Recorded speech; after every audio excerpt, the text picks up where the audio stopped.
The night stars shone above the palace, twinkling in the velvety blackness of the sky, and it was on that evening in the royal palace that the main character's life turned upside down. A banquet was held in the palace to celebrate the victory in the battle and to recognize the services of Duke Vanderlyck, who played a key role. Present at the banquet was Lady Clarissa, a dark star in the sky of splendor. Her black, luxurious dress seemed to be woven from the night itself. Her eyes were especially striking dark blue, deep, like bottomless lakes, in which both light and shadow were reflected. The guests noticed the Duke's arrival. The conversations in the hall immediately died down, and the ladies' gazes turned in his direction. Duke Albert Vanderlyck walked in with a confident gait, exuding authority, and his dark suit, impeccably tailored, emphasized his stately figure. The ladies were shy, trying not to attract his attention, but at the same time they hoped that he would honor them with his glance. A young gentleman entered with the young man, and all the ladies, as soon as they saw him, simply squealed with delight. This boy was Eric Vanderlyck, a young lord who was making his first appearance at a social event. The ladies began to whisper, which meant that the rumors that the young gentleman would appear at the banquet were true. The Duke, as a wise ruler, understood this game and skillfully used it, creating an aura of strength and power around himself. The girls couldn't stop discussing the appearance of the venerable gentleman and the cute young lord. House Vanderlyck served as the northern shield of the Kingdom of Odoron, and they held off enemy invasions on more than one occasion. But the noble family has a sinister reputation, and their family members are said to be cold-blooded, ruthless people. They are a cruel race, willing to even use children as weapons to win, and there were rumors that their castle was full of evil spirits. And many knew that no one who crossed the threshold of his palace ever returned from there alive. A little boy unexpectedly appeared at the banquet, in a silk suit with chubby cheeks. He caused everyone to smile with affection. Clarissa did not expect a small child to appear at the banquet, and she was so surprised that she even opened the roses. The little boy, caught up in the bright reflection of light in the crystal chandelier, suddenly stumbled, his tiny legs gave way, and he fell, unable to hold on. The baby began to cry loudly, and everyone understood that this was bad because if you anger the Duke, he will not spare even the child. There was silence, broken only by the quiet sob of a child. Everyone froze, waiting for the Duke's reaction. The guests were incredibly frightened. The ladies closed their eyes because the Duke was heading straight for the baby and no one could watch it. The gentleman had no intention of doing anything with his baby and only took out a bright, ringing rattle. The guests were perplexed. The Duke had a bad reputation and he spared absolutely no one. The boy stared at the colorful, ringing rattle with his mouth open, and at that moment he completely forgot that he had just fallen. Eric picked up the boy and asked why little Theo was here, because his brother knew very well that he wasn't allowed here. None of the guests understood what was going on, and little Theo calmed down instantly as soon as he was in his brother's arms. Everyone began to whisper, and it was not known that his lordship had another child. The most surprised of all was Clarissa, who immediately came out of the crowd wanting to help the baby. The little gentleman was Theodore Vanderlyck, who, as soon as he saw the girl in the crowd, called her his mother. All the guests heard perfectly well that Theodore said the word mama, but the girl stood there in bewilderment. She said softly that she had told Lord Theo long ago, and she was not his mother at all. At that moment, the Duke just walked towards the girl, and deathly silence reigned in the hall. Albert stated that little Theo came here because he wanted to see Lady Clarissa, which is why he ran straight to her. The lady decided that perhaps it would be worthwhile to take the lord to a separate room and wait there, so as not to embarrass the guests present. But Albert, taking the girl by the hand, declared that this would definitely not work, and that another method must be followed. Today at this banquet, he wanted to announce to everyone that Lady Clarissa would soon become his wife. The lady's reaction was unpredictable, and she screamed at the top of her voice what the Duke meant. Albert confessed that the girl had to take responsibility. She had stolen his heart and the hearts of his sons, so he couldn't just let her go. This girl knew all the secrets of the Vanderlyck house, but she did not understand why the Duke made such a decision. And now all that was left was to guess what would happen to her in the future, where she would be surrounded by the Duke and his children. It all started on the day when the heroine did not even imagine that her fate could change so much. She lived with her children in a small village and did not think at all about what could happen. Clarissa carefully read the children a fairy tale about how the prince and princess lived happily ever after, trying to instill a sense of love in the children from an early age. As soon as the story ended, the kids asked to read the next book, and some of them would rather play hide-and-seek. The kids were always fighting because they each wanted to do their own thing, but the lady managed all the kids just fine. Suddenly the door opened, and this meant that the children's guardians had come for them and were ready to take them right away. Every time the guardians came, the kids were incredibly happy, because each of them was a mommy or daddy. The guardians left their children for some time at this estate, where Lady Clarissa looked after them with care. Every time the guardians returned for their children, they were incredibly happy to see them. This kind place was founded by Clarissa's mother. She became a countess after her father's death and opened an orphanage. Children who had lost one or both parents came here, and the mother wanted fewer children to end up in orphanages or on the streets.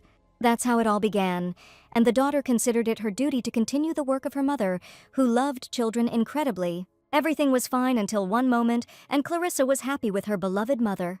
But one day her mother died, never having had time to realize her dream, and now the main character ran this orphanage. In fact, the shelter was very poor financially, but she didn't want to give up on her dream. And every day, being with her children, she understood that she was on the right path, following the call of her heart. She always returned with a feeling of emptiness, because no one was waiting for her at home anyway. But one ordinary day, her assistant reported urgent news Clarissa's relatives had arrived. The heroine never expected that one day she would be visited by some relatives about whom she knew absolutely nothing. One day, without warning, they suddenly burst into her everyday life, and it was the family of Count Nocturnal. Having met the guests at the huge dining table, the lady looked warily at the gentleman who had suddenly appeared.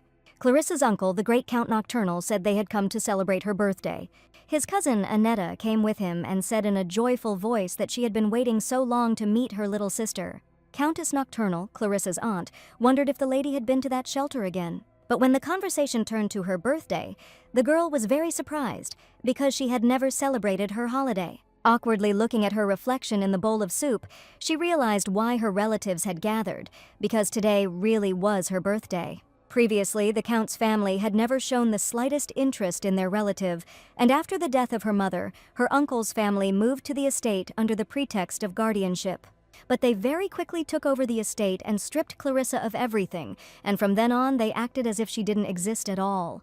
Today, for some reason, they decided to show up, and the heroine undoubtedly expected a trick from them. The Count stated that today they had invited a special guest, who was the royal envoy. He asked the young man to come in, and the venerable gentleman politely asked for forgiveness for his reflection in the dinner ceremony. The heroine was surprised to see the royal messenger, and he certainly looked like the representative of the king himself. The young man arrived to read the will of the late countess, Mother Clarissa Nocturnal. The royal envoy reported that all the property of the house should be inherited by the rightful heir, Clarissa Nocturnal, including the city of Letitia and the adjacent mines, and only now did the lady begin to understand that we were talking about her mother's inheritance. It all happened today because on the day of her birth, the lady officially came of age and now has the full right to inherit property. The young man handed the girl an official document which described the property that belonged to her as a true noblewoman. The heroine realized that with this inheritance, she could save the orphanage and return it to a happy life.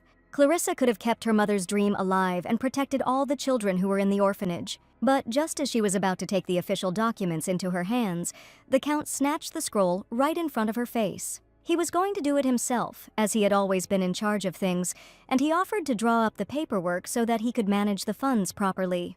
Clarissa realized that they wanted to brazenly deceive her and get her mother's inheritance because that was all the Count was expecting. The messenger warned that the lady must first officially accept the inheritance, and for this he needed one piece of evidence. When submitting a will to the palace, a magic stone is usually used as a sign of acceptance, and the young man said that she most likely used the family stone as evidence, which should probably be with her daughter. The Count knew nothing about the family stone and was outraged, but the lady said that the stone was in her possession and that his mother had entrusted him with the jewel until her death. All this time she had kept the family stone in a place that no one would ever guess, so she walked over to her bed. There was supposed to be a stone in the safe under lock and key. The heroine took out the key to show the royal envoy the proof. She was absolutely sure that the stone was in the safe and no one knew about its existence. But as soon as she opened the box, she was beside herself with shock because the family jewel had suddenly disappeared. The Count was indignant. Could the girl have lost it? Because this thing must be very valuable. Now he was incredibly angry because he understood the consequences perfectly well and asked if she couldn't keep track of just one thing.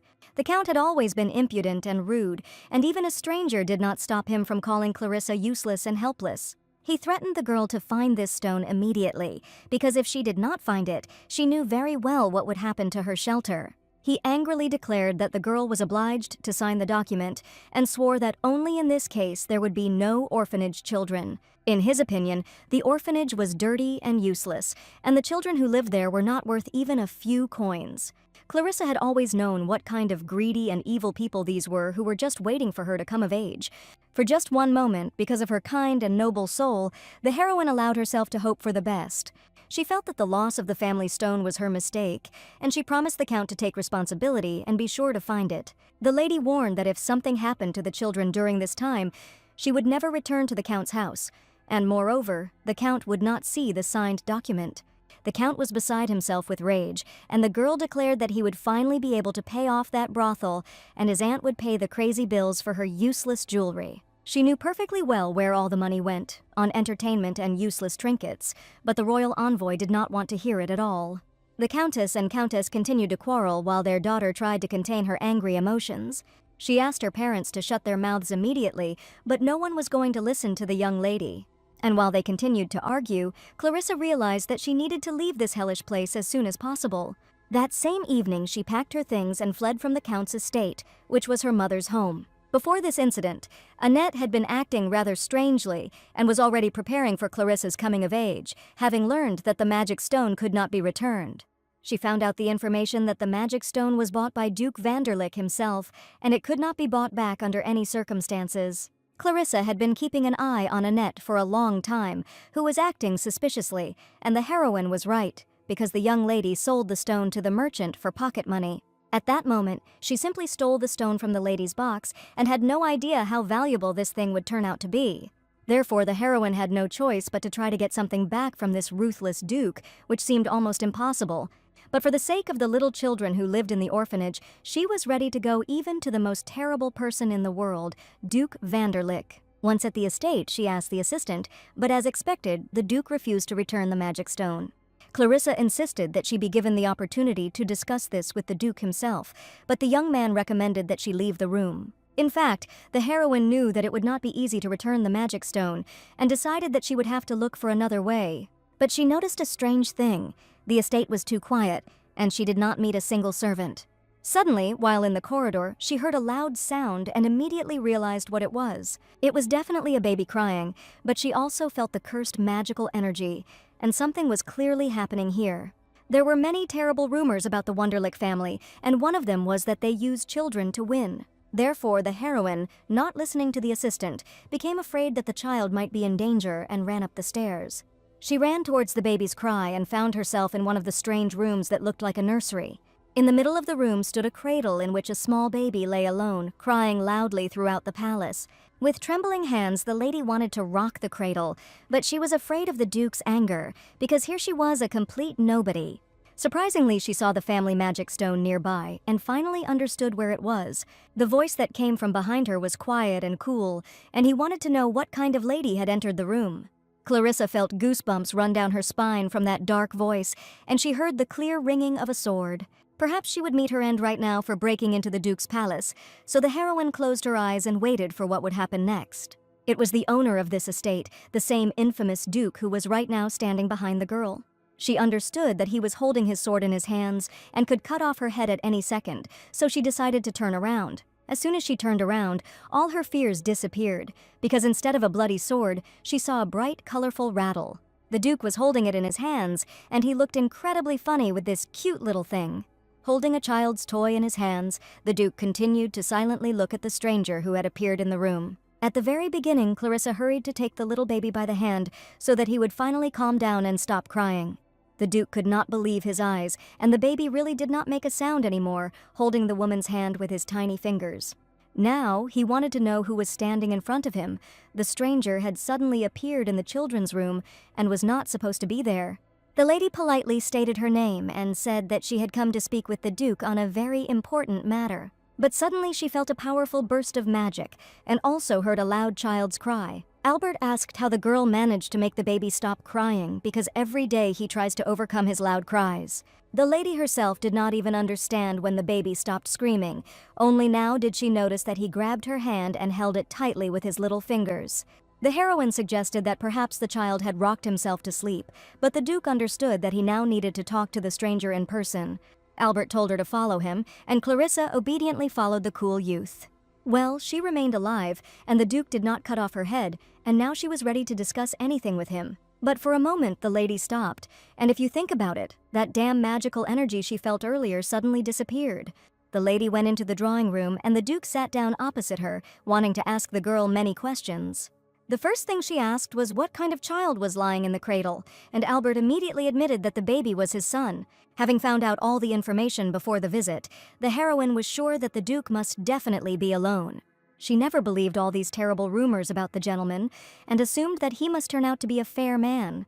But she was afraid that if he really was going to use the child, she would have to intervene in this terrible story. At that moment, the baby, who was lying nearby in the stroller, began to cry loudly and shrilly throughout the entire estate. The sound of the baby's crying deafened Clarissa and Albert, because until that time the child had been sleeping peacefully. The assistant rushed to the carriage, not understanding what to do, and the Duke stood nearby, still holding the rattle in his hands. Each time he tried to calm the child with a toy, and this method usually worked. So Albert started shaking the rattle in front of the baby, and the sound fortunately began to calm him down a little. But this lasted only a few seconds, and the next moment, the rattle flew straight into the venerable gentleman's face. Clarissa saw that the relationship between father and son was completely cold, and the baby did not trust him. So she suggested that the Duke take the baby in his arms so that he could feel the warmth of his parents. Albert clumsily took the child in his arms. It was obvious that he was doing this for the first time. The lady told her how to hold the baby correctly, without grabbing him abruptly, and at that moment the baby sweetly took her finger. Clarissa, she said, she runs an orphanage, so she knows exactly how to handle children. She began to carefully stroke the baby's hand and was sure that he would soon calm down. When the child finally felt the warmth of a woman's hand, his eyes seemed to double in size with admiration. The Duke still held the baby in his arms, but he had no idea how to give him parental love. The next second, when it seemed as if the baby had calmed down, he again began to cry and scream loudly. Clarisse felt something strange, and it was definitely the same dark energy she had felt before. Looking around, she tried to understand where the dark energy was coming from, and probably for this reason the baby was constantly crying. She knew absolutely nothing about the Duke's life, but she felt that something strange was happening here. And as soon as the baby began to cry, she clearly felt that the source of all this strong magic was coming from the child. Magic is a power that a person is born with, and when its reserves are depleted, the body becomes lifeless and simply dies. The heroine screamed at the Duke that if things continued like this, the most terrible tragedy could happen to the child. Albert asked the girl to try to calm the baby again because she had done it so well last time. The baby released magic when he cried, and the heroine agreed to take the child in her arms, but told her how to hand him over correctly. She was very good with children, and as soon as the baby was in her arms, he immediately began to calm down. With sadness in her eyes, the heroine understood that such a powerful release of magic was dangerous, and if it was released constantly, everything could end badly. But she had never calmed such small children before, but the baby would feel her kind heart. The lady had no special abilities, but she wanted with all her might for the baby to stop crying. It was as if a bright magical aura appeared around them, and the lady said in a gentle voice that everything would be fine, and the baby just needed to calm down. Not even a couple of seconds had passed before the baby looked at the lady with joyful eyes and began to mumble something. And as soon as she tried to calm him down, the Duke couldn't believe his eyes, because it really worked. Clarissa felt a strange warmth inside, as if her heart had suddenly started beating faster, and she even shuddered from the unusual sensations. The Duke understood that if the baby continued to cry like this, he would have no more than 3 months to live. At first he couldn't believe it himself, but it seemed the girl really did have a gift for calming little children. Albert understood that there was too little time left, and he had been trying to do something for a long time, but unfortunately nothing worked. So he looked at the lady and asked her to take care of the baby for 3 months, and he himself was going to find a way during this time to save his son. The Duke realized that Clarissa had come here to return the magic stone that he had once managed to buy. Albert offered to give the girl the magic stone as payment if she stayed with the child all this time. This stone was originally purchased to help Theo, but the Duke's plans soon changed. Albert ordered the contract to be prepared and suggested that the lady discuss the details a little later while she held the baby in her arms. In addition to the magic stone, he was going to provide her with a salary, and if the girl had any other conditions, he was ready to fulfill them.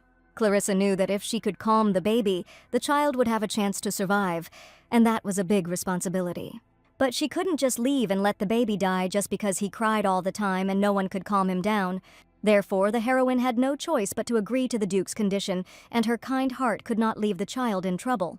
She happily admitted that she was ready to accept the Duke's contract, and all the time while she held the baby in her arms, he laughed and had fun. Clarissa had one more small condition, and she asked the Duke to help her mother's shelter, and to the children who lived there, because the Duke could protect them using his high title and enormous power. This chance was the only one to save the shelter, and the heroine generously asked Albert for help. Albert didn't even hesitate and immediately agreed because his son's life was at stake. Clarissa was incredibly happy because this was a great chance for the shelter to grow and prosper. At this point, the assistant decided to intervene in their conversation because he had a brilliant idea. He told the Duke that this was the perfect chance to marry this girl and make her a duchess. As soon as Albert heard about this, he immediately asked his assistant to stop talking nonsense, and the heroine understood that this was out of the question. But before the Duke could even say these words, the assistant realized that this girl had refused him without hesitation. Clarissa admitted that she simply wasn't thinking about marriage at all right now and had no intention of building a family life. At the most opportune moment, the baby grabbed her by the dress and unexpectedly called the stranger his mother. The surprise of everyone present knew no bounds, and Clarissa was the most shocked of all, because the Duke's son had just said his first word, calling the stranger his mother. Albert had never seen the baby so talkative, and it was the first time she had heard him speak. It probably didn't mean anything, but babies can often make strange sounds and babble all sorts of things. The Duke was indignant and thought that the lady wanted to say that his son was simply stupid, but she did not mean that at all. The assistant apologized for interrupting the conversation and asked Clarissa if she had used healing magic on Lord Theodore before.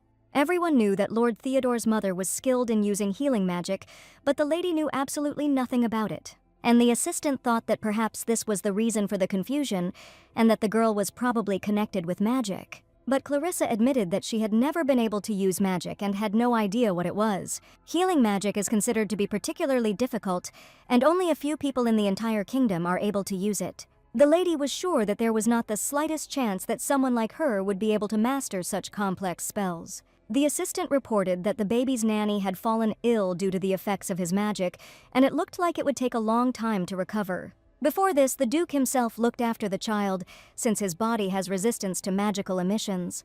The assistant noticed that it seemed that the girl was also not affected by Lord Theodore's magic, and this was definitely worth investigating. They say that the castle has few staff precisely because of the influence of the baby's strong magic, which affects the body.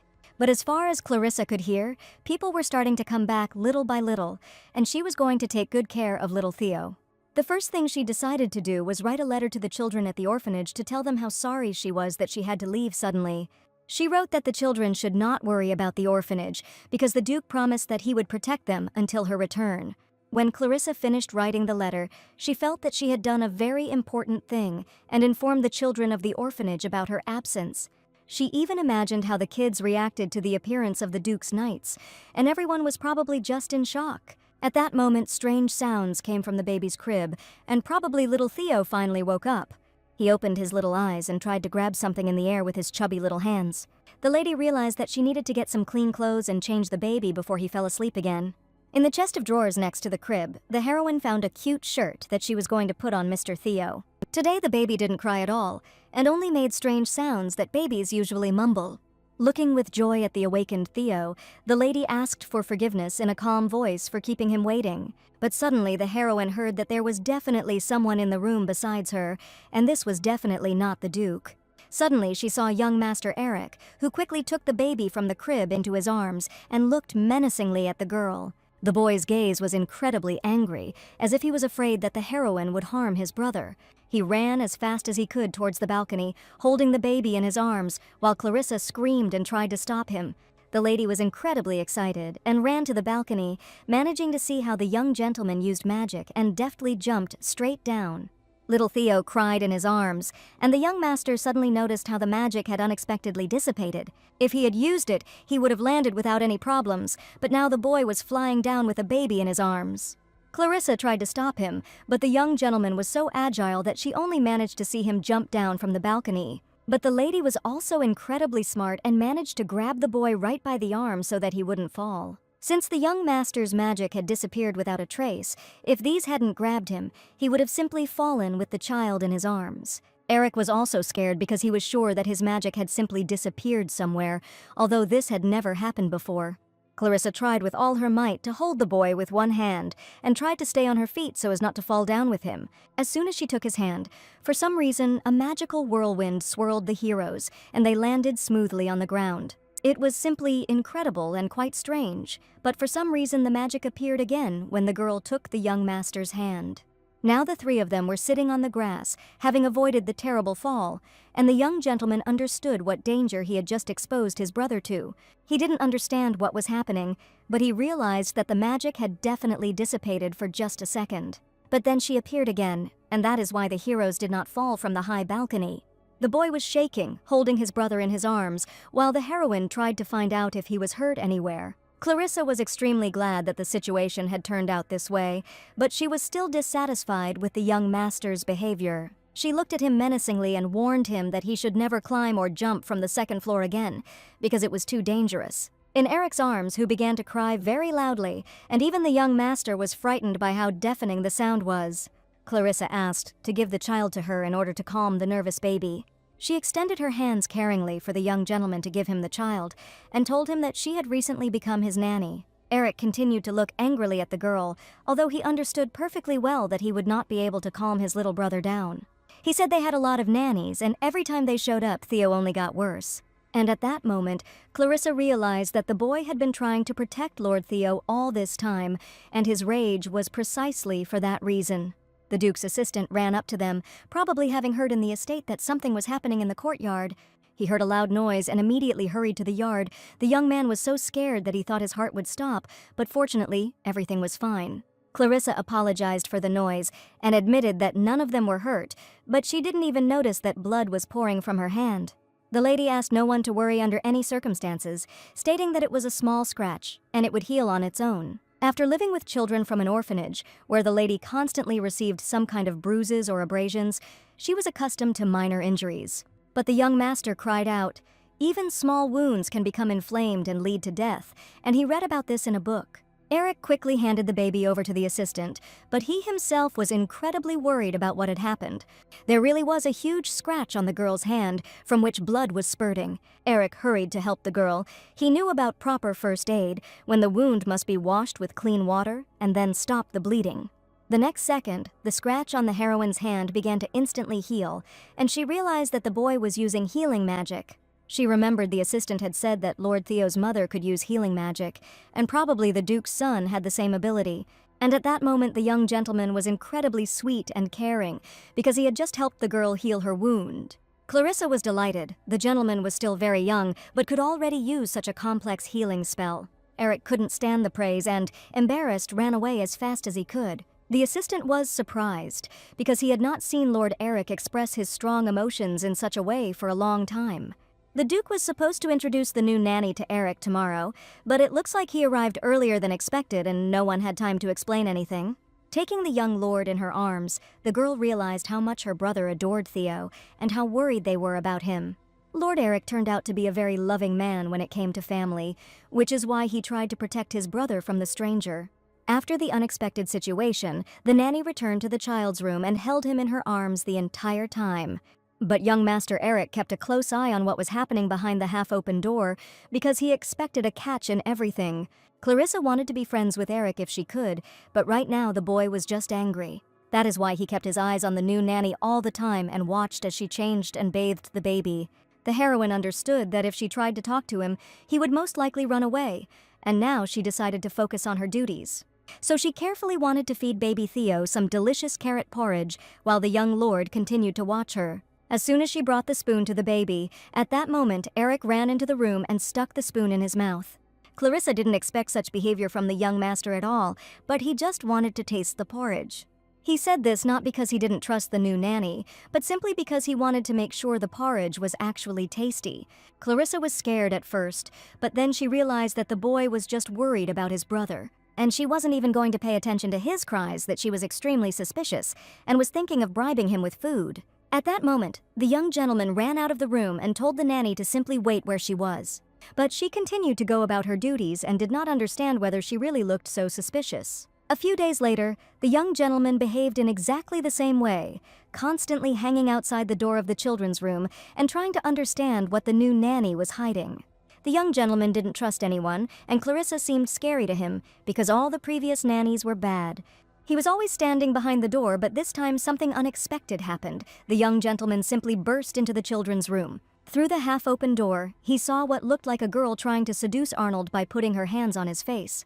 The boy could not contain his rage and shouted for the nanny to get away from his lordship immediately. Clarissa never thought that the young master would burst into the room like that, and she actually stood next to the Duke. Eric seemed to be expecting just that, and declared that the new nanny had finally shown her true colors and was using Theo to win the Duke's favor. He was sure that the girl was trying to seduce him, so he burst into the room and declared that he would never give in to her deception. The Duke grabbed the boy by the hand, because the young gentleman was indeed behaving too insolently. He ordered him not to use magic so frivolously, and Eric could not disobey Arnold. One cold glance from the Duke made him feel uneasy, and the young gentleman immediately tried to calm down. The Duke held his hand tightly, and the boy, nervously, asked the gentleman for forgiveness. Clarissa assumed that there had probably been a misunderstanding, and the young gentleman had not burst into the children's room for no reason. Perhaps he simply came to see how his brother was feeling, who was now taking a bath, splashing and enjoying himself. The lady told Eric that the young gentleman was having fun while being bathed, but the Duke accidentally got some hot water on him. That was why Eric found the girl and the Duke standing opposite each other, because Clarissa was simply trying to wipe the hot water off his face. The Duke asked the young gentleman not to jump to conclusions about the new nanny they had, and he was sure that even if this woman really had such a plan, he still would not have given in. Arnold understood perfectly well that Clarissa had never even thought of taking advantage of his title and seducing him. The heroine had never really had such an intention, but after these words she felt as if she had been rejected. Arnold looked at Eric with a menacing gaze. The boy realized that this time he was completely wrong. The Duke himself had no intention of ever marrying, since he had clearly stated earlier that it was for this very reason that he had adopted the young gentleman. Eric realized he had done wrong when he burst into the room and started screaming. And only now did the heroine learn that the young gentleman turned out to be the Duke's adopted child, and not his relative at all. Arnold understood that Eric was trying to protect Theo, but he warned the boy not to worry about anything else. Eric was well aware of his guilt, and understood that he had done wrong, and the Duke's serious attitude was fully justified. The Duke's shirt was wet from bathing the baby, and he went to change, warning Clarissa that the rest of the duties were hers. This situation was incredibly awkward, and looking at the upset young master, the girl understood his feelings perfectly. Lord Eric apologized for his strange words, and also wanted to leave the children's room so as not to embarrass the new nanny. But she suggested that the young master stay with her, because the little lord was still in the bath, and it was supposedly difficult for her to cope with him alone. So the girl thoughtfully handed the boy a towel and asked if he wanted to help bathe his brother. At first the young gentleman felt awkward and looked at the nanny in surprise, but then he reached out with his small hand for the towel and agreed. Eric, with all his care and kindness, began to wipe the baby, and the nanny prompted him on how to properly handle the child. The young gentleman treated the baby like this for the first time, and was even surprised at how pleasantly he smelled after bathing. After a pleasant bath, Clarissa carefully changed little Lord Theo into clean, washed clothes. And after the bath procedures, the baby burst into laughter and was incredibly happy, which had never happened to him before. Clarissa replied, "The baby just beams when his little brother is looking after him, and Lord Theo must adore his big brother." When the Duke tried to bathe the baby, he cried loudly and splashed around in the hot water all the time. Now that Theo was in the arms of his beloved brother, he simply blossomed and smacked his pacifier contentedly. The young gentleman asked how Clarissa knew so much, and she said that she ran an orphanage where there were many children. She took care of children who had no parents or only one parent, and these kids needed care more than anyone else. The young master kissed his little brother on the forehead, and now he finally understood that the little lord was in caring hands. And after the lady's words, he wondered if he and Theo were really the same children who had the same parent. With sadness, the lady realized that this was completely true, and the boys really did not have a mother. And for her, caring for these children was almost no different from caring for children who were in an orphanage. But as soon as the lady said this, she immediately covered her mouth with her hand, as if she had said something bad. After all, Eric in her head was already starting to scream, "They are the Duke's children, and there is no need to compare them with commoners." But the young gentleman did not answer this, and the lady understood that Eric would not go into details and would not be offended. He only asked how far away the shelter run by the new nanny was from here. The shelter required a carriage ride and was located on land that belonged to the heroine's family. The young gentleman thought that if his lordship gave him permission, he would be happy to go there someday. Clarissa didn't even expect that Eric would want to visit an orphanage with small children without her request. And as soon as she heard this, she was incredibly happy and was ready to happily meet Eric on the threshold of the shelter. Clarissa was so happy now, just from these words, and her feelings could not be described in words. But the young gentleman was callous in expressing his emotions. He pulled his hand away, declaring that the lady should not think anything, and that supporting such places was simply the duty of a nobleman. The young gentleman again lost control of his emotions and ran out of the children's room while the lady looked after him sweetly. She had no idea what to expect from Eric, but now she was glad that she had finally gotten along with young Lord Eric, and she was sure that their relationship would be wonderful. Life at the estate went on as usual, and today Lord Theo was in a good mood and did not cry. So Clarissa felt like she would now be able to write an excellent report on the days she spent here. She walked along the huge corridor of the palace, and her attention was drawn to the screams coming from the courtyard of the estate. Looking out the window, the lady saw an enraged knight scolding the young gentleman and shouting that he was not listening to him at all. The knight was indignant that the little boy couldn't even hold a sword and was completely unfit to be the Duke's heir. Unfortunately, Clarissa found herself in a situation where the fencing instructor was scolding the young master. He was furious, as if the boy was afraid of the sword, and confidently shouted that he had no pride at all as a true heir, and the mentor allowed himself to say hurtful words if the boy continued in the same spirit. He would again lose people close to him. The young master could not stand the furious aggression of his mentor, and throwing away his sword, he ran away straight from the lesson. Clarissa witnessed this, and saw the young gentleman running desperately with tears in his eyes. She was not going to leave this situation unattended, and loudly stamping her heels, she immediately headed towards the Duke, wanting to tell him in great detail about what was happening in class with a rude teacher. She just happened to catch Arnold in the corridor and began to say something excitedly, while the Duke did not understand a word.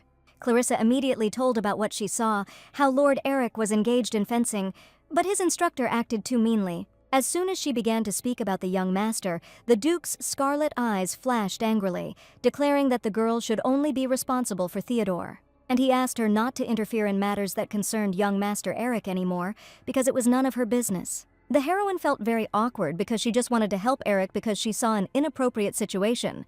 Looking at his watch, the Duke coldly stated that it was time for her to report on her duties and not poke her nose into other people's business. He asked to follow him and wanted to hear her out right now in his office about how things were with Theo. The girl was incredibly worried. Right now, Lord Eric was probably crying in his room, and would he be okay? That same day, the Duke's assistant was indignant that he himself heard it from Lady Clarissa, and perhaps the Duke should work on the way he expresses his thoughts. The Duke asked not to interfere in matters concerning Eric, but the assistant could have rephrase his words, and they would have sounded less rude. He understood that the nanny did not like it, but he did not see how the instructor behaved during the lesson. In fact, Arnold is still not used to life outside the battlefield, especially in dealing with women. The assistant understood his feelings, but this was no reason to turn a blind eye to what was happening, because the mentor was really wrong. During dinner, the Duke carefully studied the documents containing Clarissa's report on the performance of her duties. This was data on the Lord's magical activity, and the number of emissions, the date, and even the change in physical condition. Everything was recorded with incredible accuracy. The assistant looked closely at the documents, and it was truly astonishing, because he clearly saw a noticeable decrease in magical emissions. In a private conversation with the Duke, he suggested that it seemed that this woman could really break the curse of the Duke's family. Arnold wasn't going to rush to conclusions, and for now, this was just a great opportunity to save his son. All this time, Clarissa was restless and wondering if everything was okay with Lord Eric after the terrible lesson. She was incredibly worried about the boy, even though she was just a nanny for baby Theo. But she couldn't do anything and was worried about the young master, but now she needed to focus on studying magic. Since baby Theo had fallen asleep, she left him with a temporary nanny who was the Duke's assistant. Entering the library, she did not notice that Lord Eric was sitting at the table, reading healing magic and medical books. There was a pile of various books lying on the table next to the boy, and Clarissa wondered if the young gentleman was really studying all of this himself. She couldn't even imagine that at such a young age Eric had already read so many books. But the boy looked at the nanny with bewilderment. The lady said that she herself secretly tried to study on her own, but she was never able to become as smart as Eric. The cousin took everything from the heroine and said that it was pointless to spend money on her education. And it turns out that the young gentleman was incredibly similar to Clarissa because he also sought to gain knowledge and read many books. The heroine was happy because she had just made sure that the boy was okay and was very afraid that he would be depressed and in a bad mood. She politely asked to sit down next to the young gentleman, admitting that she would like to talk to him. But Eric still couldn't get over his embarrassment, and he ran away again screaming, "Who would want to study with someone like Clarissa?" After visiting the library, the heroine asked the assistant why Lord Eric was studying on his own and whether he really didn't have a teacher. Healing magic and medicine were not considered mandatory subjects for a future duke, and the duke's assistant told him about this. Instead of lessons, they decided that now the young master should focus on fencing and not be distracted by other training. Ever since his parents died, Eric had come to hate swords, and the Duke was also worried about it, but the lady was sure that such an approach could do harm. But she had no idea that the boy's parents had died tragically, and only found out about it now. Young Master Eric and his brother were orphans, children of the current Duke's elder brother, and after his death the Duke inherited the title and took custody of his 2 sons. And finally, the whole truth was revealed to Clarissa that these children were indeed adopted. Every time Eric held a sword in his hands during training, his hands shook violently and his body did not obey at all. For him, the sword did not even look like the most terrible weapon, but something unimaginable that instilled wild horror in his childish soul. Therefore, the boy could not even hold it in his hands, and as soon as he tried to take it, the sword fell to the floor with a crash. During the lesson, the mentor again shouted at the young gentleman to pull himself together and accidentally found the notebook that he had taken with him to training. The boy shouted for the teacher to immediately give him his notebook back, and he had no right to take it away. But the man continued to shout and call him names, calling him weak and unworthy of the title of Duke. He grabbed a sword and cut Eric's notebook in half, declaring that it was best to get rid of it right now. The young master looked at what his teacher was doing and did not understand why he was treating him so cruelly. Clarissa couldn't stand it any longer and burst into class, blocking the boy with her body, standing in front of the teacher. The man was outraged that some stranger dared to come to class with the young master. Now the heroine was going to achieve justice and declared that the mentor would soon be deprived of the right to teach for rude behavior towards the student. The man was indignant at the lady who appeared in front of him and asked with rage in his eyes who she even was. Clarissa called herself the Duke's servant, but her status was of no importance to her now. The man screamed, "The lady does not understand who is standing in front of him because he is Lord Eric's instructor and he is not interested in the opinion of some servant." Clarissa continued to glare at the man, and she looked so viciously that even he felt uneasy. The lady picked up the notebook that the man had just cut with the blade of his sword and asked if he understood what was written there. She stated that Lord Eric was a genius child. He possessed healing magic, which was the most difficult in the world of magic. And if there are any difficulties, it is only because the young master is still too young, and there is absolutely no need to shout at him. Taking up a notebook, she stated that it is the responsibility of adults to help children with learning and growing up. The mentor kept pointing his finger at her, the rude guy kept shouting insolently, and the lady hinted that something was wrong with his mentoring. Clarissa was incredibly polite, but the man raised his voice, didn't even try to understand the situation, and it was absolutely incompetent. No matter how politely the nanny spoke to him, the man could not contain his rage and swung at the girl. Clutching Eric's notebook tightly to her chest, Clarissa saw his hand in the air and closed her eyes in fear. She didn't feel any pain at all, and she realized that the man didn't even hit her, although he clearly intended to. He never did what he had planned, because a strong male hand grabbed his hand. The Duke himself appeared out of nowhere, suddenly appearing here for some reason, and it was he who did not allow the mentor to hit the girl. The Duke's rage knew no bounds. He declared that he had personally hired this woman to look after Theodore and what exactly he was going to do with her. For some reason, Albert just now called Clarissa his woman, and he probably just didn't formulate his question correctly. As soon as the man learned that the girl was the Duke's woman, he bowed his head low and asked to accept his deepest apologies. He tried to justify himself somehow and asked if, since she was Theodore's nanny, this didn't make her behavior even more unacceptable. Clarissa knew she shouldn't interfere with other lessons, but she couldn't do otherwise now. The young gentleman tried to defend the nanny, saying that she was only trying to help him.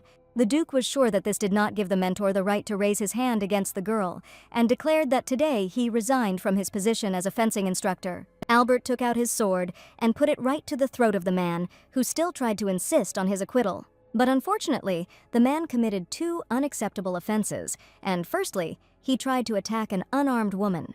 And Albert also stated that the mentor was suspected of insulting the ducal house, and this is the second important point. As it turned out, he was spreading false rumors about his brother and embezzling funds allocated for Eric's education. The Duke knew everything perfectly well, but he was waiting for the moment to catch him by surprise. Until now, he had managed to deceive his good-natured brother and hold on to his position as instructor, but such tricks were impossible to pull off with Albert. So, as Lady Clarissa said, this man is not fit to be a teacher, and in other words, as of today, he is simply fired. The Duke offered to personally take charge of the young gentleman's education from that moment on, and asked if he would mind. Eric stood there completely stunned, but as soon as he heard about it, he immediately rejoiced somewhere deep inside. All this time, Alberta was focused on Theo and completely forgot about the district gentleman, admitting that this would not happen again. The Duke was well aware of her mistake, and now decided to put everything in its place and remove unnecessary people from her life. But he only realized this thanks to a young girl who had recently appeared in his duchy. Clarissa now realized that when she spoke about the instructor's inappropriate behavior, she had influenced Albert's opinion.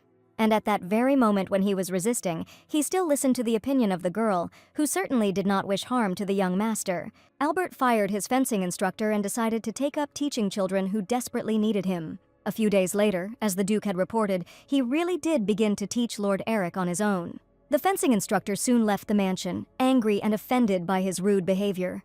Clarissa shared with her assistant, because then she was really surprised and did not expect that the Duke would actually apologize. Much had changed since the death of the previous Duke, his brother, and from that moment on, Albert's life became completely different. He found himself literally overwhelmed with the responsibilities of his new position, and before that he had spent his entire life on the battlefield, fighting and defending the Empire. And the young man was sure that Albert truly appreciated everything that the girl had done for the Lord, and he was also incredibly grateful to her. Until this moment, the heroine never thought that simply being needed by someone could bring her such a feeling of happiness. It had been many years since she had felt something like this, but now that she was in the Duke's house, it was as if everything had changed dramatically. Little Theodore never cried again, and everyone knew perfectly well who deserved the credit. Clarissa seemed to breathe life into this dark and gloomy place, and every one of its inhabitants was simply grateful to her. But most of all, she was happy when baby Theodore laughed, and his childish eyes admired her every second. She had a very warm relationship with this baby, and she felt how much he needed her at that moment.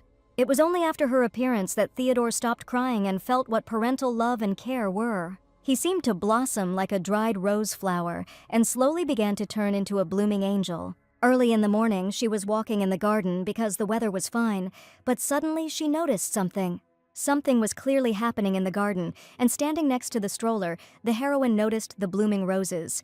The heroine also asked her assistant to call Albert so that he could report an urgent matter. Clarissa was playing with the baby carefree, but she noticed something strange and decided to tell him what was going on. She was sure that the Duke must know about this, and it certainly required his attention. The agitated lady tried to explain to the Duke that this concerned Lord Theo and was a very serious matter. So far, neither the assistant nor the Duke understood what was going on here, and the nanny was going to tell everything.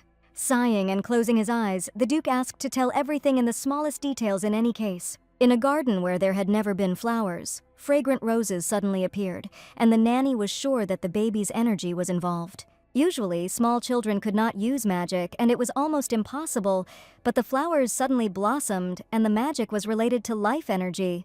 The heroine wasn't sure if the young lord could do it again, but just recently the flowers were wilted and almost dying. It seemed like the magic worked when the baby smiled, and Clarissa was sure that if she could make him smile again, the magic would come back. These words sounded incredible, and the Duke could not even imagine that the baby possessed such power. The nanny carefully held the baby in her arms, but as soon as the Duke approached him, the baby immediately stopped smiling. For some reason, in his eyes, the Duke looked like an evil demon with red eyes, which he was afraid of. Lord Theo was still afraid of the master's face. He began to cry loudly again as soon as Albert approached him. Clarissa was sure that it was all in the gentleman's facial expressions, and she asked him to at least try to smile. Albert didn't understand why he had to do this, why the baby cried when he saw him. The Duke was the young lord's adoptive father, and Clarissa was sure it would be much more effective, so the Duke listened to her and tried to smile. As soon as he smiled, the baby cried even harder, and the nanny did not understand why the gentleman had such a fierce look. The assistant covered his face with his hand to suppress the hysterical laughter that the master's so-called smile caused him to experience. He laughed, and even tears flowed from his eyes because his lordship was truly serious and he had never seen him smile. With this smile, the gentleman looked more like a wily villain than a sweet young man trying to smile at a child. Having placed the baby in the stroller, the lady realized that she had to help the gentleman learn to simply smile. She walked up to him and offered his fingers to his mouth, showing him how to do it correctly so as not to terrify those around him. His cold expression was frightening, and the heroine tried to relax his eyes so that the gentleman's expression would look a little softer. The young man smiled, and Clarissa finally managed to turn the Duke's frightening face into something sweet and pleasant. Suddenly, he took her hand, and for the first time someone came so close to him, and at that moment he realized something. This girl is not afraid of him at all, not afraid of his bright red, frightening eyes and fierce gaze. Clarissa didn't even realize that she had approached the Duke and touched his face with her gentle hands, and now the young man was very close. At that moment, a loud laugh came from the carriage, and the heroes turned towards Theo to understand what was happening. The baby really did laugh out loud, and the flowers around him continued to bloom and became even brighter. Now the Duke saw with his own eyes how the little lord, expressing joyful emotions, displayed magical abilities. Finally, when the gentleman smiled, little Theo was delighted, and the lady carefully took him in her arms, hugging him tenderly with all her heart. When the girl hugged the baby, it was as if a bright magical energy was hovering around them, and the Duke immediately noticed it. The garden was filled with bright pink roses, which continued to bloom from the ringing laughter of the young lord. Eric learned about his brother's magical abilities, and decided to ask his nanny if she had learned anything else about his magic. It seems Lord Theo has activated magic that releases mana when he cries, and conversely absorbs mana when he smiles. As the flowers bloomed precisely because of this, the young master sadly realized that his brother was probably in danger. Clarissa was surprised by these words, and could it really be that the young gentleman understood this only from this explanation? Eric explained that mana is a vital energy that is inherent in every person from birth. Therefore, the magic that consumes it can only be used by the few who have it in abundance. If you use this kind of magic too often, your mana will run out and you will simply die. But for the young lord, the magic worked when he cried or smiled unconsciously. Therefore, the young master was sure that for a baby with unstable mana, this was extremely dangerous, and Clarissa decided to support Eric. The boy turned out to be just an amazing genius who understood why strange things were happening to his brother. But as soon as the girl took her new master by the hand, he immediately pulled it away, because he still did not know what to do with the warmth of affection. He ran out of the library again and shouted at the nanny to stop pretending to know him well. Eric ran down the corridor of the palace, not understanding what was happening to him at that moment and why he was so angry. He grumbled that something was wrong with this woman and that she was acting too familiar, as if she were more than just a nanny. The boy was most indignant because all Clarissa talked about was Theo and the Duke, as if that was the happiest thing that had ever happened to her. As he walked down the corridor, he suddenly heard the gentleman's voice, and he was probably in the children's room. The boy opened the door slightly to take a look and make sure that he had not misheard. In the nursery, there was a nanny holding a baby in her arms and smiling happily at Duke Albert. The young master felt anger and rage when he saw these two being close and as if they were happy with each other. This time he didn't even go into the children's room, but ran as fast as he could, so as not to burst into tears of anger right in front of them. Today, he decided to feed his little brother himself because the nanny was busy with other things. Before his eyes still stood the picture where he saw Albert and Clarissa, who were chatting pleasantly and laughing. His thoughts were occupied only with this, and the boy could not understand why he was so angry about everything that was happening. He didn't even notice that the nanny called him by name, and only angrily shouted something in her direction. Instead of feeding the child, he accidentally spilled a spoonful of semolina porridge right onto the baby's clothes. Clarissa didn't see anything wrong with this, and offered to bring a change of clothes for the baby since this happens often. The young master stated that he needed to go to sword training, but as soon as he thought about it, his mood immediately became sad. The nanny warned the boy to be careful during training because the sword is a serious weapon. Without saying goodbye, he left the room, and the heroine immediately noticed that Eric had been looking very strange lately. He was too thoughtful, as if he was very worried or anxious about something. Clarissa noticed that when her master trained with the Duke, he always looked like he was in pain. And probably something strange has been happening to Eric lately, and maybe something happened at training. She decided not to contact the Duke and to find out everything herself, while little Theodore was finally fast asleep. The baby was fast asleep in his crib. The lady decided to take advantage of the moment and find out everything in detail. She sneaked into the training grounds where the Duke's training session was supposed to be taking place. The lady saw how the gentleman was looking closely at Eric, who was trying with all his might to hold the heavy sword in his hands. At that moment, the lady thought that it seemed like she had been thinking too many bad thoughts, and everything was fine during the training. Clarissa needed to get back before anyone saw her, but she wanted to observe the lesson. The Duke taught the young master how to use a real sword and told him that the blade had to be dulled. But the more Eric looked at the weapon and held it in his hands, the more real horror was visible in his eyes. All this reminded him of the death of his parents, and every training session was incredibly difficult for the boy. That's why this time the young gentleman even screamed because scary pictures came to his mind. The sword fell from his hands again. Every cell of Eric seemed to tremble with fear, and as soon as he saw the blade of the sword, old memories stirred his childish soul. Seeing that the boy was incredibly scared, the heroine could not help but intervene and ran out of her hiding place screaming. The Duke was surprised, because the nanny definitely shouldn't have been here, but she ran to Eric asking what had just happened. Despite the Duke's words not to interfere in Eric's affairs, Clarissa was still worried about his condition. It was part of her job description, and she came up with a great way to convince Arnold otherwise, by saying that Theo would start to worry if Eric looked tired. Arnold remembered very well that the previous instructor had scolded the boy for not being able to handle a real sword. So the Duke decided to use a different method and told the boy not to force himself to do something he didn't want to do. The young gentleman felt incredibly guilty and apologized to Arnold, although no one was scolding him now. And even the gentleman himself stated that Eric was not obliged to be the one holding the sword if he did not like it at all. But the boy remembered very well his past mistakes in class when his mentor constantly scolded him. He always shouted angrily. If the young man could not hold back even less, he was not fit to be the Duke's heir. This left an indelible pain in the boy's soul, and he, with tears in his eyes, asked Arnold to give him another chance.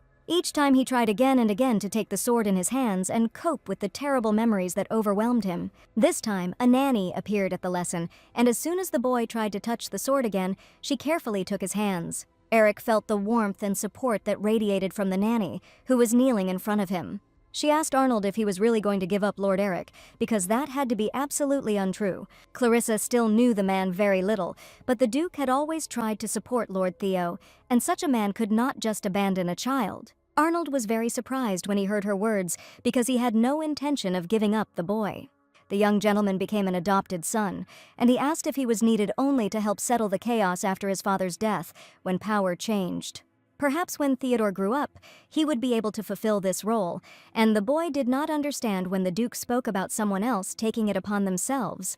All this time, Eric thought that the Duke could not rely on him and tried his best. Eric had indeed grown into a smart boy, and he reminded the Duke incredibly of his older brother. But Arnold admitted that swordsmanship had never been a priority for him, and he hadn't expected Eric to be strong in fencing from the start. For the first time, Arnold spoke so frankly that even Clarissa did not expect the real truth that he voiced. The young man laughed. His brother couldn't even hold the ceremonial sword properly, and in this, he and Eric were incredibly similar. Arnold's brother was an excellent ruler, but like his son, he had absolutely no gift for fencing. That is why the Duke honed his skills on his own and fought on the battlefield in his place. Arnold confessed that if he could die serving his brother in the Duke's house, he would consider it a worthy end to his happy life. Clarissa, holding her breath, listened attentively to every word uttered by this sincere man. One day, Arnold could not even imagine that he would be left alone, and he was exactly like the lady who lost people close to him. Eric cried. He was sure it would be easier for the Duke to raise Theo and make him the heir instead of him, but Clarissa said that his lordship was not such a selfish man. And he is simply hopeless at raising children, because he even brought the baby Theodore to tears every time he simply met his gaze. So, holding the boy's hands tightly, the lady asked him not to worry under any circumstances, because there was no chance that the Duke was able to control the child. For the first time, Arnold and Eric had a frank conversation, and now they both understood a lot. The Duke felt that the boy was trying his best, but this was not his true path at all. So, looking into the eyes of the young master, he decided it was time to tell the whole truth. Eric had an incredible talent for magic, and Arnold asked the boy to concentrate on an activity that brought him pleasure. He also has a younger brother, and what one lacks, the other can always make up for. That's what brothers are for. Eric looked at Arnold and believed his words, because he understood perfectly well that the boy did not want to take up fencing. And in an instant, the boy's face lit up with an incredibly happy smile, because finally he could do what he loved. After this situation, the young master became much calmer, because the fencing training finally stopped, and he spent time with his younger brother. But Clarissa was the happiest of all, and the boy now looked much better and was happy. While the brothers were playing, the nanny was constantly nearby, and Eric decided to ask what she thought about Theodore's birthday. The young gentleman was worried and did not know what to give the baby, so he decided to ask the nanny. As soon as the lady heard about this, she became very excited, because she had no idea when Lord Theodore's birthday was. And she even dropped the box of toys from her hands when she found out that the baby's birthday was already next week. Little Theodore didn't yet know that a grand celebration might await him, where he would be surrounded by the love and care of his loved ones. The Duke would probably throw a party to celebrate little Theodore's birthday, but that was not yet known. Eric only knew that no one had spoken about it, and even the Duke himself had probably forgotten about the baby's birthday. For the nobles, a child's birthday was a special event, and as soon as the lady learned about it, she immediately hurried to the Duke to find out at least something. Before Eric could even say a word, Clarissa ran as fast as she could to Arnold's office. She soon returned incredibly sad and declared that there was no question of celebrating and that everything was in vain. Eric was not at all surprised, because he had already assumed that there would be no birthday. Arnold insisted that Theo's condition was too unstable to arrange a carefree celebration, and besides, they still knew nothing about Clarissa's magic. The Duke's statement was quite fair, and Eric was not even upset that there would be no celebration in honor of his brother. But the nanny was sure that in addition to Lord Theo's condition, there seemed to be another reason that the Duke simply wasn't talking about. He told me exactly what the matter was, but Clarissa felt very well that there was another very good reason. Eric was still a little upset when he found out about it, and the baby immediately sensed his mood. The little boy touched his brother's shirt, but for some reason tears were now welling up in his little eyes. Clarissa explained that the baby noticed that Eric looked sad and seemed to be worried about it himself. And every time Eric was excited about something, the baby felt his mood changes perfectly. To prevent this from happening again, the young master tried to laugh and hugged his beloved brother. From that day on, little Theodore seemed not to be amused by any games, and tears often appeared in his eyes. Each time the nanny tried to arrange some interesting game, but the baby still continued to frown frequently. Ever since the Duke said there would be no celebration, Lord Eric has been avoiding Lord Theo, probably so that he wouldn't sense his sadness. The baby stretched out his chubby little hands to his brother as soon as he saw him, and the nanny tried to calm the baby down, hoping that everything would be all right. She explained to the baby that his brother was very kind. He just didn't want Theo to see his sad mood. Even if it was a humble reception, Clarissa still wanted to do something for little Theodore. Because it's a wonderful holiday in honor of his birthday, and the heroine and Eric decided to discuss it personally with Arnold. The Duke never expected that this magnificent trinity would arrive to him so suddenly. His assistant was just about to leave because there was a small problem in the trading company and asked the lady to be brief. The lady held the baby in her arms and immediately began with a question about celebrating the baby's birthday. Eric stood by and watched silently as the heroine bravely asked Arnold to celebrate Theodore's birthday. Arnold had already expressed his opinion, but after that he thought for a moment and admitted to Clarissa that now was not the best time for a celebration. Clarissa did this for only one reason, because on her birthday she was always alone and no one celebrated it. And she didn't want these kids to ever know what it was like to be forgotten on their own holiday. So she asked Arnold to allow her to arrange at least something small, just for them, without receiving guests. Clarissa looked into the Duke's eyes and hoped that he would understand her feelings and allow her to have at least a small celebration. Arnold was a man of few words today and only dryly stated that the nanny could do whatever she wanted. But the most important condition was that no one should know about it, and that meant Arnold agreed. Although the young man reacted to this proposal in cold blood, the heroine was incredibly happy. She was sure that the Duke would refuse, but she still tried to insist on her own, given the bitter experience of her childhood. He and Eric were incredibly happy, and the young gentleman looked so happy while little Theodore burst into joyful laughter. The nanny tried her best to arrange a small, cozy celebration in honor of the young lord's birthday. On this day, they dressed the baby in festive clothes, and little Theodore sat on a soft pillow in anticipation of something magical. Clarissa baked a special gift for Theo, his favorite apple pie, the aroma of which filled the entire palace. The young gentleman also prepared for the baby's birthday celebration and wanted to give him his gift. In his hands was a soft, funny toy, which Eric held with great trepidation and enthusiasm. It was the same toy that he loved so much as a child, but it broke, and Eric tried his best to fix it. Now the nanny understood why the young master had been locked in his room all this time, and one of the maids eventually helped him. He decided to give his favorite toy to his brother, which the caring maid had sewn up, and it was a nice little gift. Eric put his whole soul into this gift, and it was a piece of him that he was ready to pass on to his brother. His chubby little hands touched his plush friend. It was an old toy worn out by time. But for Eric, it was priceless. Theo hugged the toy tightly to himself, and tears of joy sparkled in the boy's eyes. The little boy felt what a valuable gift his brother had given him. It was a sign of love and trust, a small symbol of their strong brotherly bond. It was so sweet that the nanny even burst into tears when she saw the happy faces of the two brothers. Little Theo stuck his hand into the festive apple pie and showed it to the young gentleman as if he wanted to thank him. The Duke's assistant just wanted to talk about today's celebration, but as they passed the door of the children's room, they heard joyful voices. They couldn't pass by and looked in to see what was going on in the nursery and saw something incredible. Clarissa was bursting into joyful laughter, young Theodore was holding a stuffed animal, and Eric was laughing loudly as he bit into an apple pie. The Duke adored these children, but decided to pass by and not interfere with the children's party, as if he was afraid of something. The assistant asked if the Duke wanted to join in as well, but Arnold coldly replied that he had no desire to do so, having stated that such things were absolutely not for him, although the assistant understood perfectly well that deep down, Arnold would probably like to be there. Several days passed after the sweet holiday, and early in the morning the baby was crying loudly again, lying in his cradle. Because the Duke was standing next to his crib again, and as soon as he felt his presence, Theo began to cry loudly. This time, the Duke decided to try to calm the child down in a different way, because he no longer wanted to put on a cute face.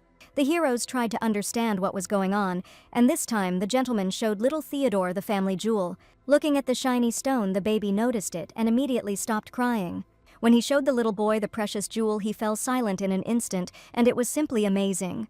Clarissa stood nearby and was also surprised, because for some reason this method worked today.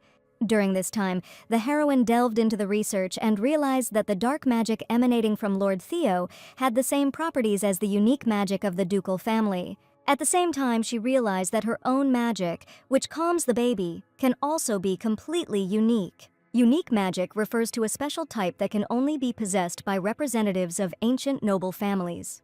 The heroine had heard that the nocturnal family also had their own unique magic, but she had never thought about it and was sure that unique magic was beyond her power. The magic stone that the Duke showed the baby was once a family heirloom of the girl's family, and Arnold confessed that, as he had thought, he could not yet return it to Clarissa as he had promised earlier.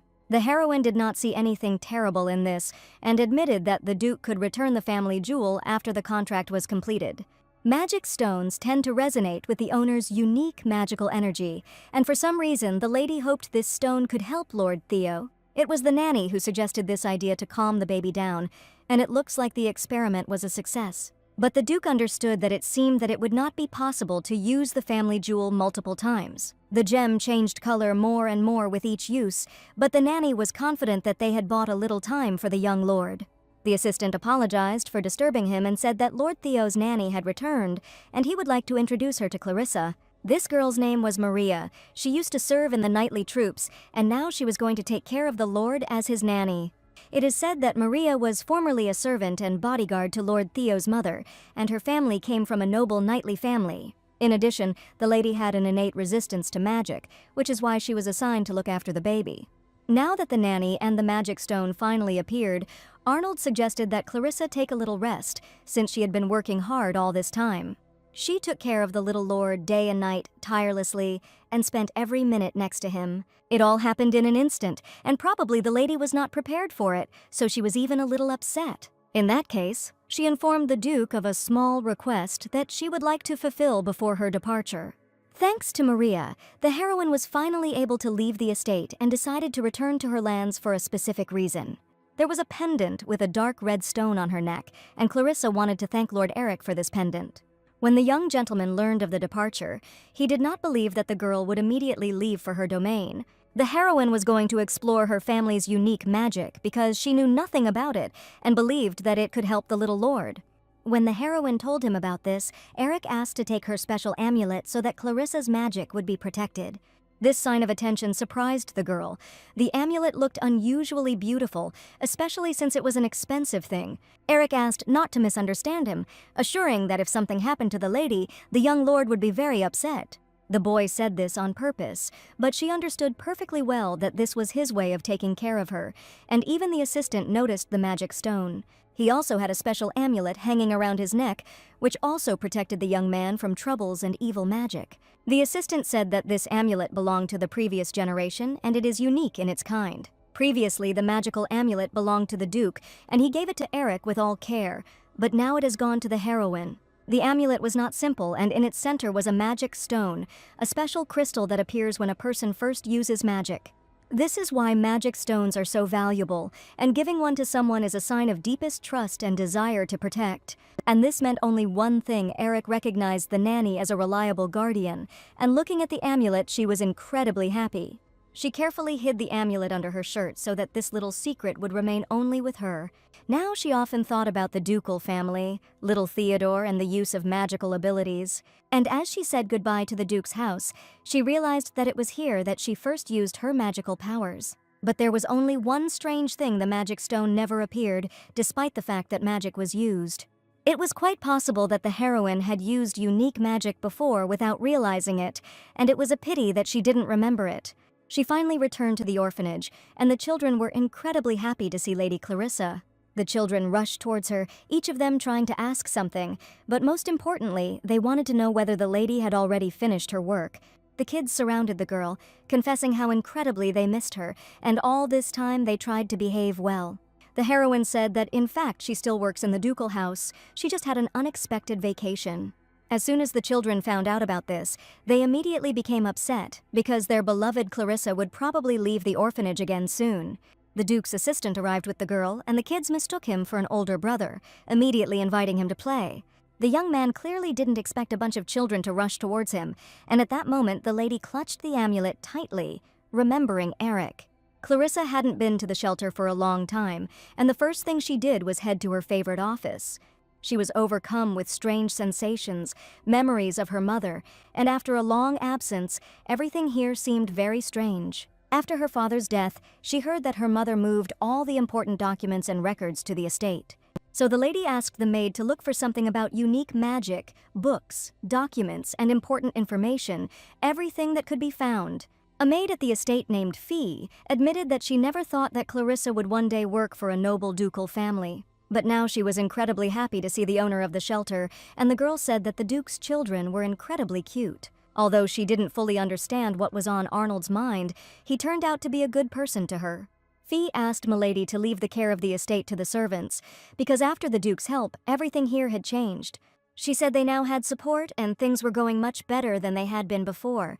Besides, Fee was grateful. Clarissa and her late mother saved many children, and also further jobs for many people. And she wanted the girl to finally find her happiness and sincerely admit it to her mistress. The lady really gave a lot to this shelter, but she didn't think at all about her life and well-being. Once back at the shelter, Clarissa realized that she had been living a completely different life all this time. While she worked here, she was sure that she was happy, even when she was constantly in the shelter with the children. But from the outside, it probably didn't look that way, and now the lady had absolutely no idea what happiness really was. Trying to sort out her thoughts, she slowly walked down the corridor of the shelter, but suddenly heard strange voices. The sounds were definitely coming from the yard, but the heroine immediately recognized one of these voices. An uninvited guest visited the shelter, while the Duke's knights tried to stop her, since entry here was strictly prohibited for outsiders. As Clarissa stepped out into the yard, she was overcome by a terrible feeling, because her cousin Annette was standing on the threshold of the shelter. The lady declared that she had come to see her dear sister, and the knights were obliged to let her through. The heroine responded angrily. She did not remember inviting her cousin to visit the shelter, and from the doorway asked her to return home. The lady started screaming. Her name is Annette, and she is the younger sister of the owner of this estate, and also her cousin. Hearing Annette's nasty, squeaky voice from afar, the heroine understood that a major quarrel could happen now. The girl arrived without warning her at all, and this was very rude behavior on her part.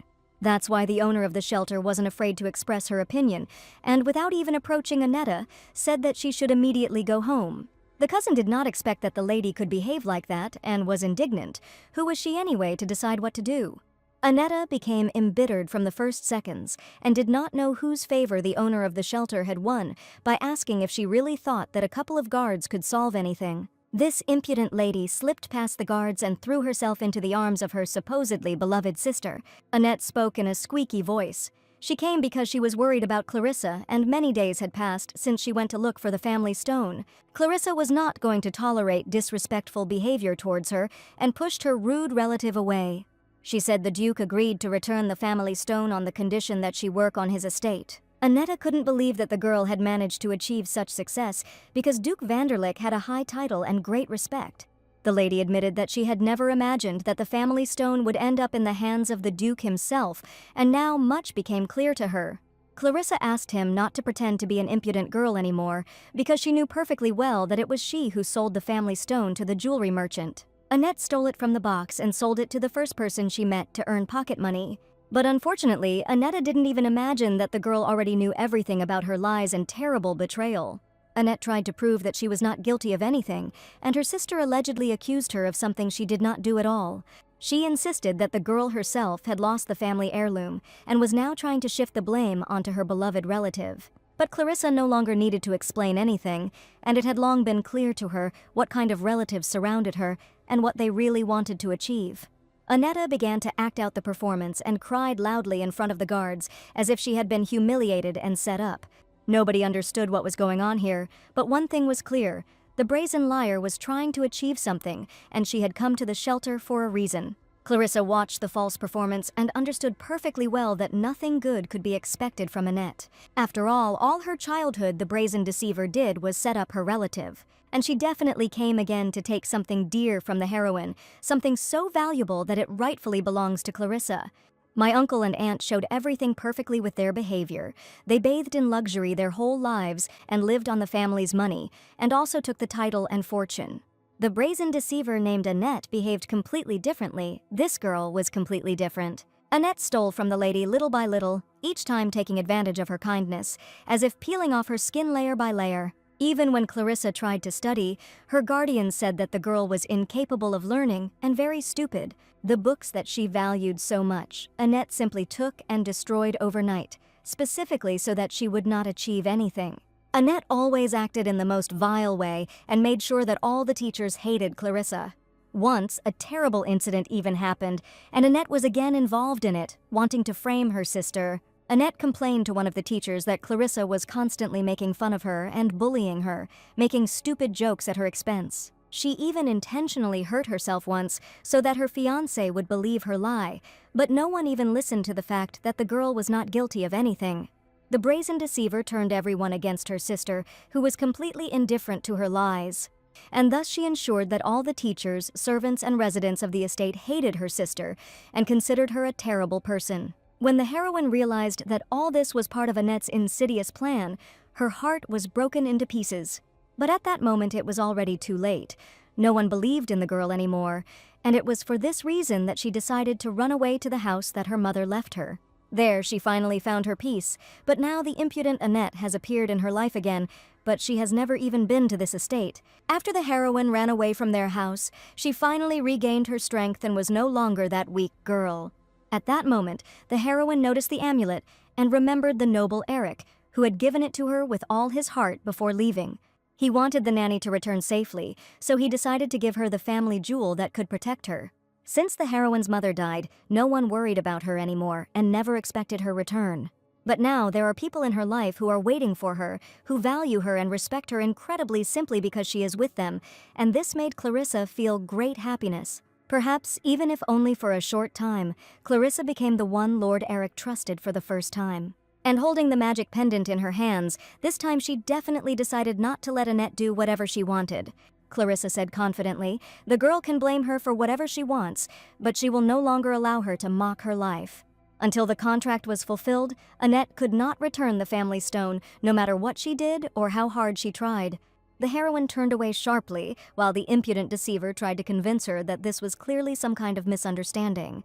Annette certainly didn't expect such behavior from Clarissa, because she had never behaved like that before, and on the contrary, indulged her cousin's opinion. When the girl turned away from her, Annette rushed to her, screaming for her sister to listen to her and not abandon her in such a situation. She grabbed her by the waist with such force that Clarissa even felt a lot of pain, because she almost tripped and fell. She was holding a precious pendant in her hands, and Annette noticed that the girl had a magic stone hanging on her chest and asked if it was really a relic. Annette whispered that her little sister was being too cruel, and if she had a relic, it would be worth starting with the inheritance. The deceiver asked her to simply fulfill the contracts and continue to work for her sister, but this time the heroine could not stand it and hit her cousin in the face. This magic stone was not the family heirloom that Annette had already set her sights on. A red mark from the blow appeared on the liar's cheek, and she asked why, in that case, Clarissa was wearing this pendant. The lady asked not to touch the jewel with her dirty hands, and she wore it because this thing is really dear to her. It was the first time Annette had seen her sister defend her opinion so boldly, and before she had always been timid. She no longer knew how to hurt Clarissa and said that she was acting too arrogantly just because she was her sister. All this time, she considered the girl a noblewoman who did not know how to use magic and called her a laughingstock, but at that moment, magic fell upon the villainess like a whirlwind. The power of the magic pendant was incredibly great, and this was the very case when the heroine needed its protection. But the girl understood that this might be bad, and if it continued, everyone might be in danger. It was not just a decoration, but a shield woven from ancient runes and light magic, the only defense against Annette's insidious spells. The pendant, a faithful protector, absorbed her anger, turning it against Annette. Each time she made a new attempt, the pendant became brighter, and Clarissa's powers grew stronger. The magic cast on this pendant turned out to be much stronger than the heroine imagined, and even she understood that she might not have time to dodge it. The magical pendant given to her by young Lord Eric shimmered with an incredibly strong light on Clarissa's chest. The ground beneath the villainess's feet cracked, as if splitting under the pressure of an invisible force. Annette staggered, lost her balance, and fell to the ground. Annette's face was distorted with pain and rage. Sparks flew from her eyes, and her hands trembled, losing control of her anger. Clarissa, breathing heavily, watched the defeated Annette, and her rage, of which she was so proud, was powerless before the pure, bright stream. At that moment, the girl remembered the words of young Eric. The magic stone will definitely help her, and he wants her to return safe and sound. She raised the pendant to her lips and kissed it tenderly, as if in gratitude it was not just a magical amulet, but a symbol of the love and devotion of the young Lord Eric. Annetta realized that this magic stone was of quite a high level, and right now it protected its owner. Annette was choking with rage, her fingers convulsively clutching the hem of her silk dress, and her thin lips turned into a thin, angry line. The villainess felt an uncontrollable hatred growing in her chest, hatred for Clarissa, for her innocence and naivety, which were so irritating.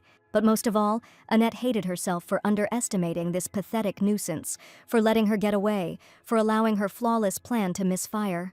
So she decided to act in a different way and suddenly started running to the side, which Clarissa did not expect at all. Probably, Annette was going to raise such a storm that this world would shake from her wrath. At that moment, the heroine saw that one of the children from the orphanage was standing next to a tree, and even this fear. The villainess screamed, "Her sister will regret it," and was about to show what happens when she is challenged. Clarice shouted at the boy to run away as quickly as possible. She rushed to the boy so that no one would harm him, because Annette had just snapped her fingers and was also going to use strong magic. Clarissa hugged the boy and shielded him with her whole body, and the next second an unexpected magic happened, which turned out to be a protective spell. Annetta was simply furious because a powerful spell had just been reflected by light magic, and she was powerless. As if from nowhere, the Duke's assistant himself appeared and immediately asked if everything was all right with the lady. It was Lord Rusty, and it was he who had just used the protective magic that had repelled Annetta's dark forces. Rusty wasn't particularly strong in offensive spells, but he had no problems with defensive spells at all, and he used them skillfully. He knew how quickly the magic stones were depleted, but as long as the shield was active, everything was under complete control. Rusty didn't expect the villain to dare attack a small child, and he happened to be there at the perfect time. But the evil liar was not going to back down and screamed, "Does her sister really think that some kind of magic shield can stop her," declaring that it is useless. At that moment, the heroine became frightened, and even the best mentors could not withstand Annette's evil magic. Lord Rusty protected the heroine along with the baby from the orphanage, and she was incredibly grateful to him. Officially, he was only the Duke's secretary, and asked not to reveal secret information about his abilities. Lord Rusty had remained secretly at his lordship's side all this time, to intervene in case of danger, and in other words, he had kept it a secret. The young man's duty was to protect the Duke, and that is why he was constantly by his side to help at any moment. Clarissa learned a huge secret about the Duke's assistant today, and at the most difficult moment, this man unexpectedly appeared nearby. She looked at him with admiration and concern. Lord Rusty, usually reserved and taciturn, now seemed the embodiment of strength and determination. After all, if something happened to her, it would be a problem for Lord Theodore, and Annette couldn't believe that none of her powerful spells worked. The young man also had a family heirloom of the Duke hanging on his chest, and showing it to the villainess, Rusty asked if she recognized this item. An identical stone hung around her sister's neck, and it had been personally presented by His Grace, the Grand Duke Vanderlyck. Lord Rusty informed her that as a noblewoman the girl should understand what this meant, and her magic spells would no longer help her.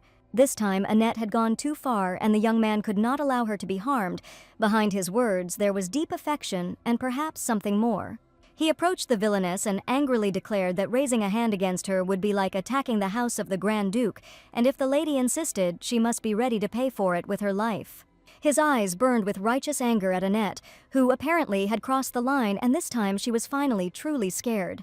Annette, defeated and humiliated, fled, the magic of which she was so proud crumbling to dust under the onslaught of the combined forces directed against her.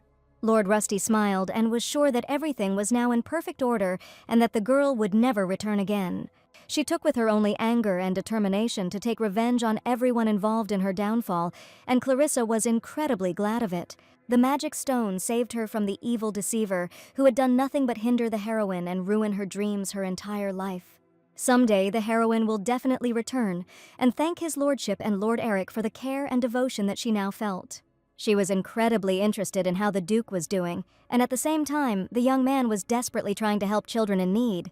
On the roof of a high tower stood an evil criminal, threatening a little boy and offering the Duke to accept his conditions if he wanted to save the hostages.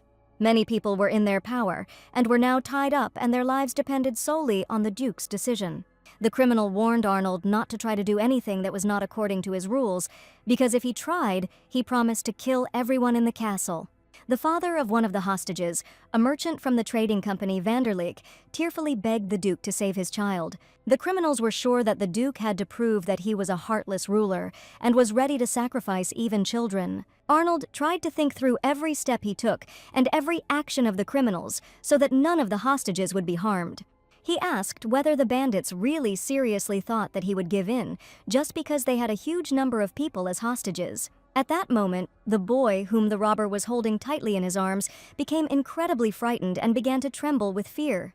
Wonderlick slowly raised his black-gloved hand, powerful magic flaring from within, filling the air with a palpable electrical tension. Their smug grins turned to confusion and then panic. The magic the Wonderlick was about to use was an ancient power, sleeping deep within his line, a power capable of transforming reality itself.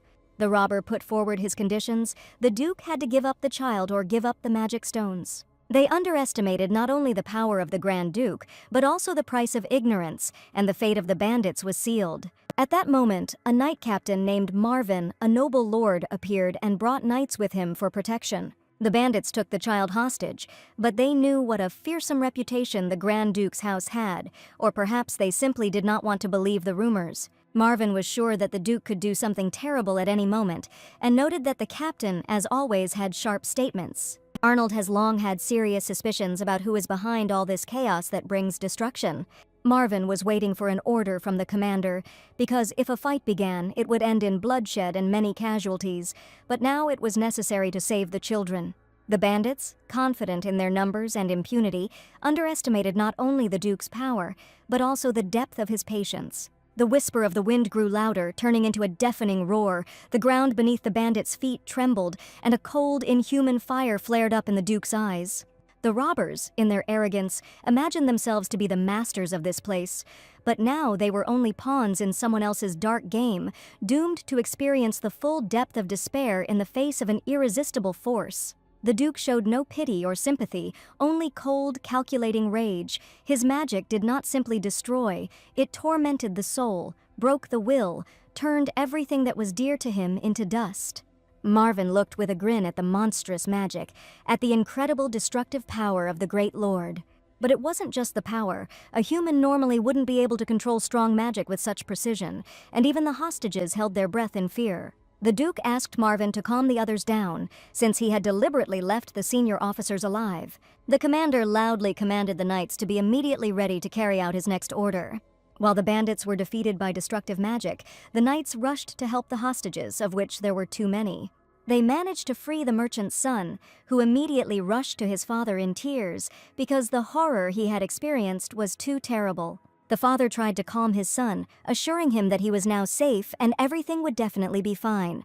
And the Duke only watched modestly as he once again managed to punish the dirty bandits and restore justice. At that moment, he turned his attention to the boy sitting in a black robe and hood, next to whom stood one of his assistants. Arnold approached the young gentleman to ask if he was okay and if he had received any injuries. The boy whispered back that he was incredibly grateful to the Duke for saving them and that he was completely fine. For some reason, this particular boy seemed strange to Arnold and he wanted to approach him, asking where he was kidnapped from. The assistant whispered something in the master's ear, and after his words he seemed to go mad, wanting to punish the robbers even more. The knights managed to catch and tie up the main robber, who was about to appear before their court right now. Marvin and the Duke captured the leader, and it was he who organized the gang that captured civilians and took them hostage. Probably the leader of the gang was confident of his impunity, and now he looked at the Grand Duke with a brazen grin. The Duke immediately decided to find out how much the chief robber knew, but then pretended not to understand what was being discussed. Arnold asked if the robber knew who exactly he had taken hostage, and he was talking about one of the captives. One of the captured children was of noble blood, and if the Duke had not been in time, he would have died, and the miserable life of a robber would not have been enough to pay for what he had done. The robber told the Duke to listen to him carefully, assuring him that he was only following orders. During the search, the knights found fire traps among the rocks, and it seemed that these people were going to eventually burn down the entire cave. The knight ran in with important information, and the gang leader swore that he knew absolutely nothing about it and wanted to tell who hired them. The Duke grabbed the bandit by the hair, angrily declaring that he'd better hope he had information that Arnold still didn't know. The tower was freed from the bandits' clutches, and all the prisoners finally found their freedom. Marvin was amazed at how quickly the Duke understood everything, but in reality, Arnold simply sensed the mana and cruel intent of the attacker. One of the boys was kidnapped on the territory of Count Nocturnal, which means the trail leads to the family of one woman who probably knows a lot. After meeting Annette, Clarissa was finally safe and no longer subject to the evil spell of the Count's family. Her family's unique magic was said to have the ability to purify and remove dark forces such as evil or curses. The heroine wondered if her magic was working on Lord Theo, then it meant that he really was under a terrible curse. She went to the ducal mansion with Lord Rusty, and as soon as the heroine saw him from the carriage window, warmth spread through her soul. Her heart was filled with happiness, as if after a long winter the gentle sun had finally come. Eric held a joyful Theo in his arms, and this image seemed to Clarissa the most beautiful sight in the world. Clarissa walked over to hug the children, her heart pounding with anticipation. Little Theo stretched out his chubby little hands towards her, a gesture full of trust and tenderness, a gesture that melted away all the remnants of doubt and anxiety in Clarissa's heart. She picked up Theo, he buried his face in her neck, and at that moment, the world for her narrowed to the size of this small lump, to the feeling of his breath on her skin. Clarissa hugged the baby tighter. All worries and cares receded into the background, leaving only her, Theo, and the boundless love that filled her heart. The young gentleman stood aside and was glad. It seemed that the nanny had returned safe and sound again, and it was all thanks to the magic amulet. Eric was at a complete loss as to how to express his emotions, and even Lord Rusty asked him if he had nothing to say. The young gentleman was very embarrassed, but he was incredibly happy to see the nanny again, and admitted that he was glad for her speedy return. It was a moment of pure, unadulterated happiness, a moment Clarissa wished could stop forever. Clarissa hugged the children, baby Theo and young Lord Eric. She felt their little hearts beating and realized the responsibility that lay on her shoulders. Lord Rusty smiled the happiest smile in the world because it was the first time he had seen children show such boundless love to someone. But suddenly the young gentleman confessed that he had something important to tell the nanny about Theo, and it happened quite recently. After the failed capture, Clarissa's uncle, Count Nocturnal, was incredibly angry and had no idea what to do now that the mercenaries had failed. His wife knew that at this rate they would never be able to get the family stone back, and that was exactly what they were trying to achieve now. But the evil count had another plan in mind, one he was incredibly confident in. Eric asked the nanny and her assistant to keep a close eye on baby Theo because that was what he wanted to show them. He carefully placed the child on the soft carpet and released his hand, which little Theo had been clutching tightly all this time. Seeing Clarissa so happy, sharing with her the joy of Theo's first achievements, was a great pleasure for him. Just a short time ago, Theo was just a helpless baby lying in a crib, and now he was tottering and unsteady on his tiny legs, exploring the world. The first steps of baby Theo caused incredibly happy emotions in the heroine, and she saw how the young gentleman tried to move his little legs. She was delighted. It was simply amazing. But suddenly Eric said that this was far from all that little Theo had learned. And this was really only a small part, because during this time the baby learned to stand on his two legs confidently and could even stand on the edge of the crib.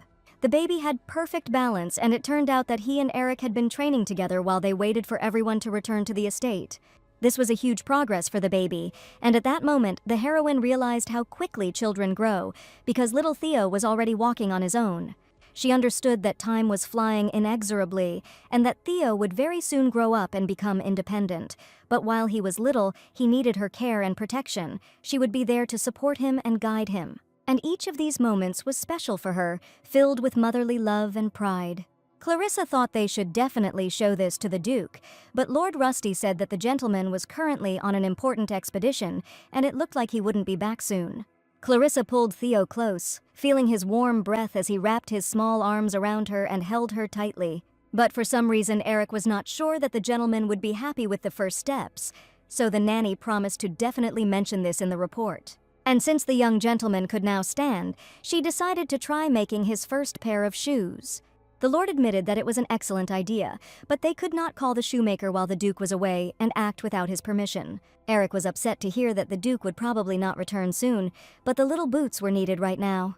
The nanny took responsibility into her own hands and suggested that Eric simply buy shoes for little Theo himself so that he could finally begin to explore this huge world.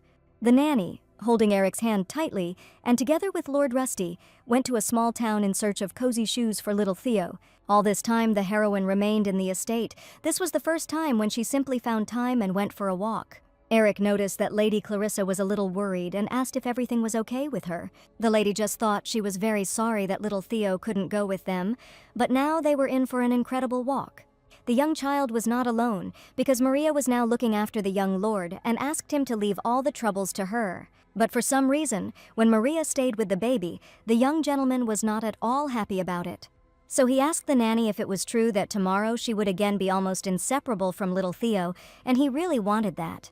The nanny had only recently returned to the estate, but today Eric admitted that he would like Clarissa to be with him and think only of him.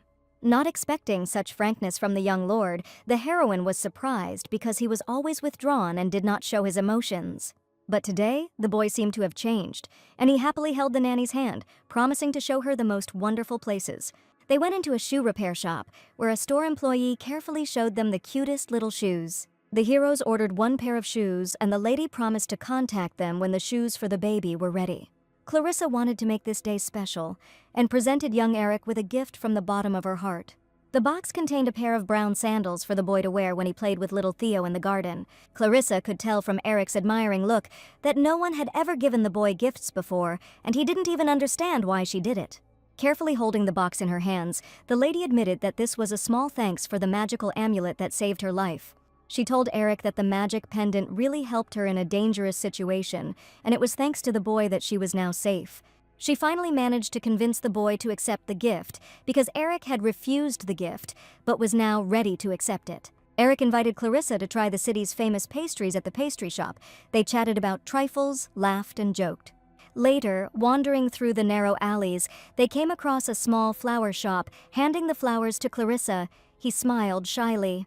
Clarissa was deeply touched. She took the bouquet, inhaled its delicate aroma, and looked at Eric with gratitude. After a pleasant walk, the hero stopped at a huge fountain, located in the very center of a small cozy town.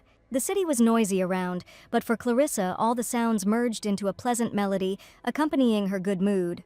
Clarissa looked at the passers-by with a smile and enjoyed her first walk.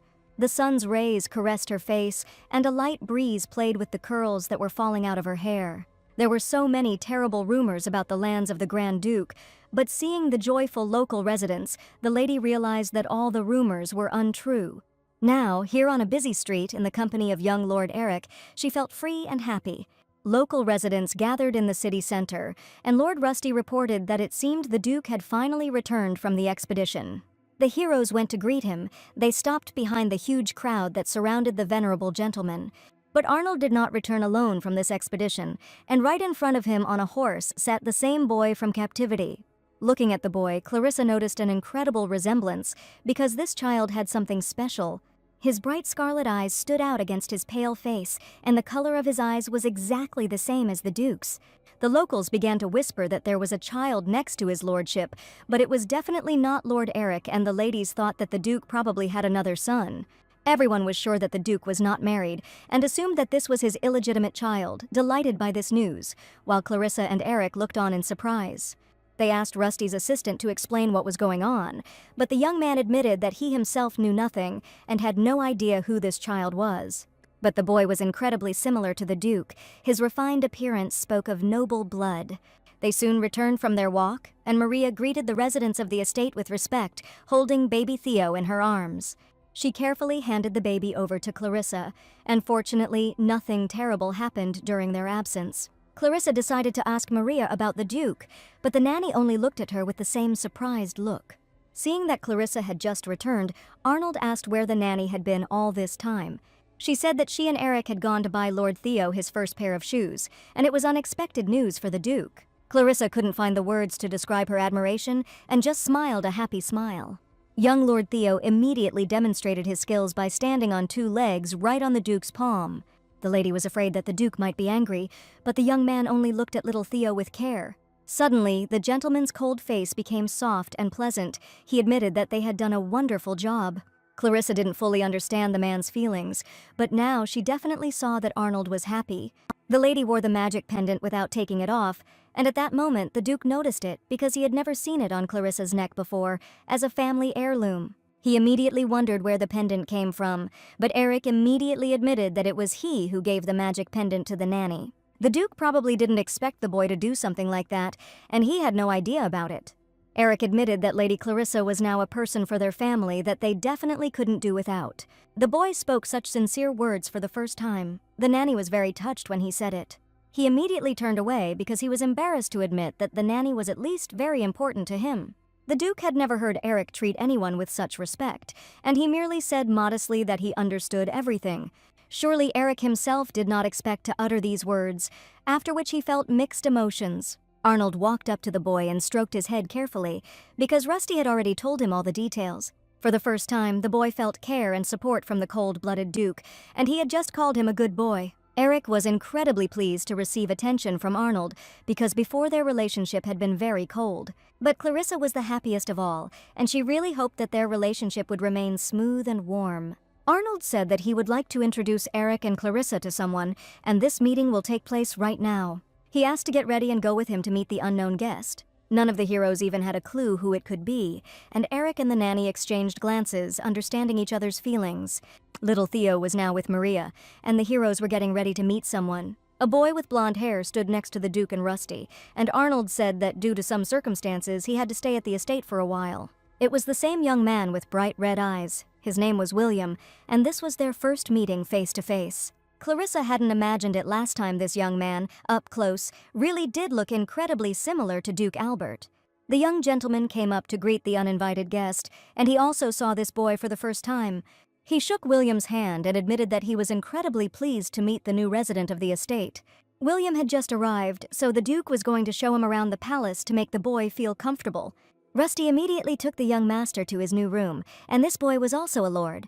Clarissa had noticed the similarity in appearance for good reason, and she was eager to find out who this young gentleman was. Albert said that William was Eric's free brother, and no one expected to see another relative of the Duke today. But his mother and the Duke were never officially married, and it turns out that this boy is an illegitimate child. William was a blood relative, but his situation was difficult, so Albert warned Eric not to get too close to him.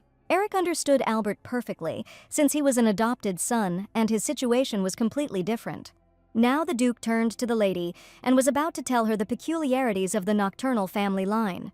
It seemed to him that Clarissa was flying somewhere in the clouds and was not listening to him at all, but at that very second she said that she was listening attentively to Albert. With the Duke's permission, she offered to provide a written report on the matter later. And Albert did not expect at all that the nanny would respond to his request so quickly, thereby proving that she really listened to him attentively. After meeting the unexpected guest, the heroes sat silently in the children's room while little Theodore slept soundly. He was snoring sweetly in his crib, next to the plush toy his beloved brother had given him for his birthday. And all this time, Clarissa's thoughts were occupied with only one thing, that his lordship really did have a secret child.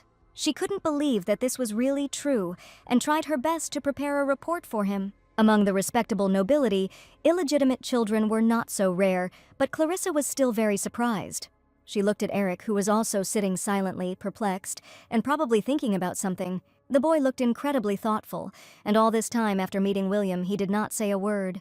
Clarissa turned to the young gentleman, and he even flinched in surprise. To ease the tension a little, the nanny decided to suggest that the boy go for a walk with the stroller in which baby Theo was sleeping. During all this time, the nanny exchanged a few words with Lord William, who was now sitting with the family at the dinner table. To be honest, the situation was quite delicate, and the nanny didn't even know how to talk to this boy. Suddenly, Eric asked how the lady felt when she suddenly had a stepsister. Eric heard that Annetta was originally the girl's cousin, but her status soon changed. Clarissa admitted that everything was fine because, after all, William was also the boy's brother. When she first met Annetta, at first she was even a little happy, but then she realized that they did not get along at all, and for the heroine, it was even more lonely than being alone, which is why Eric couldn't find a place for himself. The nanny decided to ask what the young gentleman thought about Lord William, because from now on they would have to live together. In response, Eric didn't even know what to say, and today he saw for the first time a boy who turned out to be his relative. But today, not only Lord William appeared at the estate, but also a strange black cat. Little Theo immediately noticed the animal sitting on the tree and turned his attention to the black cat. While the baby was crawling on the grass, a new resident of the estate approached him and greeted the young lord. Theo extended his hands to the boy, and he immediately felt a kind aura coming from him. William immediately realized that in front of him was little Theodore, who looked at the new guest with admiring eyes. He sat down on the soft grass in front of the baby and immediately realized that Theodore was the second son of the Grand Duke. At that moment, the same black cat approached the boys and meowed loudly throughout the yard. Theo saw a real cat for the first time in his life, and it really caught his attention. The animal turned out to be very friendly, and the cat immediately approached the boys so that they could pet it. But little Theo still didn't understand at all how to handle animals, and only abruptly grabbed the black cat by the tail. William told the baby how to be kind and gentle with animals and showed him how to pet a cat so that it would purr and be happy. The boys spent all this time together, and William showed young Theo funny faces which made him laugh throughout the yard. The baby clapped his hands and was happy while William continued to make faces and play with the baby. He found Theo to be an incredibly funny and sweet child, and William really enjoyed spending time with him. The baby was incredibly cheerful, and the young gentleman began to think that he must be living very well in this house. This baby is clearly surrounded by warmth and care, and the people living on the estate love him very much. William was here for a reason. He was accompanying a special commissioner for internal inspection, but he was suddenly captured by bad people. The baby listened to his stories with fascination, while William played carefree with the young lord. The affectionate cat sat with them, and thanks to the fact that the Duke had sheltered the boy, the guards were supposed to come for him soon. William didn't even know how long he would stay in this house, but while he was here, he decided to be happy. At that moment, Eric and the nanny ran up to them, worried, because they didn't even notice how Lord Theo crawled away from them. The nanny saw that the baby was okay and immediately calmed down, and all this time she and the boy were worried that the baby was lost. And what was her surprise when she saw Lord William, who had been watching the baby all this time. The nanny apologized and admitted that she was very sorry, because she and Eric didn't even notice when the baby crawled across the grass. They had indeed taken their eyes off the baby, and young Lord William knew it at once, asking whether the ducal house really has problems with qualified nannies who cannot look after a baby. Theo stood up for the nanny and stated that it was he who lost sight of the child, and Clarissa was not to blame for anything. William asked if Eric meant to say that if the baby had been kidnapped by bad people, it still wouldn't have been the nanny's fault. The young gentleman desperately stood up for Clarissa, and even after the boy's words, he declared that she was not guilty of anything. The lady insisted that whatever the reason, it was she who failed to keep an eye on the little child. William found the whole thing too touching, and admitted that it wasn't such a bad thing. He believed it was better to be such a person, kind and sincere, than someone who only flatters or lies. He extended his hand to the young gentleman and offered to become true friends who would never deceive each other. Eric stopped in bewilderment, and William asked if he really didn't want to be friends and perhaps wanted to become Dick's friend. The heroine thought, William and Dick, and she had definitely heard these names somewhere before. She picked up a joyful Theo and asked the boys to wait, trying to understand what was happening between them. There was a reason his name was William, and Clarissa was sure that she knew that name for sure, and as soon as she realized this, she did not believe what was happening. Because standing before them was not just a boy, but Prince William Hyde himself, the first prince of the Kingdom of Odoron. All this time, the heroine thought that the boy was the Duke's illegitimate son, but it really turned out to be very funny, and she was wrong. Clarissa had never seen him in person, so she didn't understand, but the ducal and royal families were close relatives. Therefore, the external resemblance to Albert is not surprising, and William was Dick's elder brother, and Prince Dick was the second prince. And since everyone finally understood who William was, the boy cheerfully suggested that everyone play together. They decided to play tag, because the children needed to move, run, and jump as much as possible. They quickly chose who would enter, and it turned out to be a boy named William, since Eric and Theo lost at rock, paper, scissors. The boy ran as fast as he could and declared that Eric would have to catch him, and he ran away so quickly that the young lord didn't even have time to notice. Finally, Eric had someone to play with, a boy his own age, and they looked incredibly happy now. Prince William and Prince Dick turned out to be half-brothers, and now the boys were just spending time carefree with each other. Clarissa heard somewhere that there was a dispute in the royal palace about who would become the heir and take the throne. Now the court was split into two factions, one supporting the first prince and the other faction supporting the other.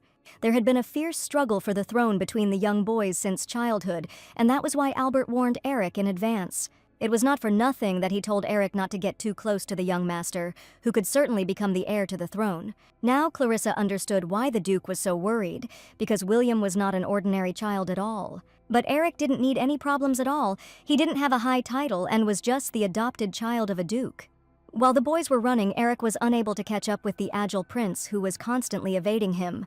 Each time it seemed to him that he was about to catch him, but William slipped away again, disappearing without a trace ahead.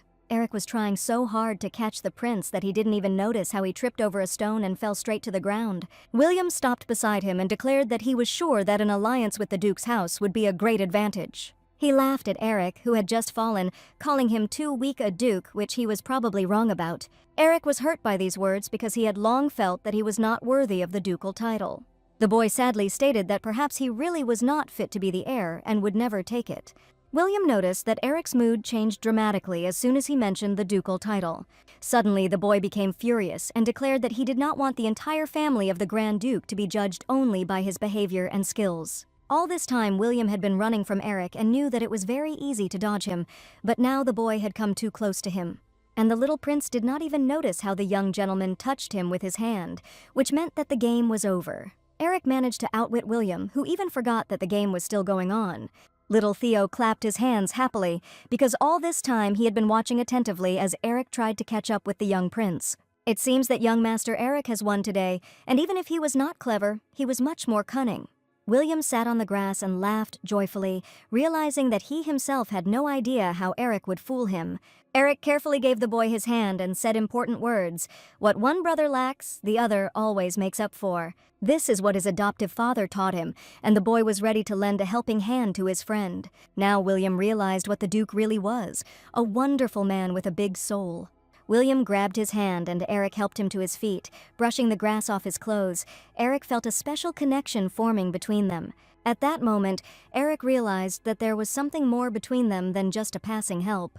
He saw gratitude and admiration in William's eyes, and he felt warmth in his heart as they stood side by side, two boys, different in status, but united by a common desire to be friends.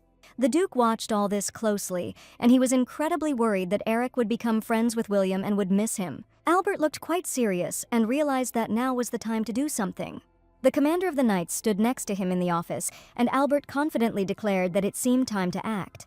The commander of the Knights understood the order given by the Duke, which he had to carry out immediately. After a fun game, the boys, along with the nanny and Theo, were sitting at a summer table, at which point William decided to ask for forgiveness. He knew he'd said some nasty things to Eric just to see how the boy would react in that situation. Eric felt bad at the time, but after William's apology, he understood everything, and the prince was indeed just testing him. The Duke always said that you need to learn to understand people, and only in such situations can you understand who your true friend is. William wondered how Eric managed to understand that he was truly a good person and did not wish him harm. William suggested that they just forget what happened before and officially become real friends this time. Eric had no friends at all, but suddenly the boy confidently declared that he would refuse such an offer. William's eyes widened because the prince certainly didn't expect the boy to give up on friendship right then. He even jumped up from his chair, a little angry, because he was wondering why Eric refused to be friends with him. Eric considered himself the future Duke and stated that he could not befriend the first prince without the permission of the current Duke. It was William's fault, and he probably shouldn't have mentioned the situation, but the boys still wanted to remain friends on equal terms. At that moment, the future young Duke suddenly grabbed the baby in his arms and ran as fast as he could. William watched him go. And turning around, Eric said that the prince would drive next time, and then he would definitely be unlikely to catch him. The anger turned into a joyful smile, because William realized that Eric was just trying to act like a real future adult Duke.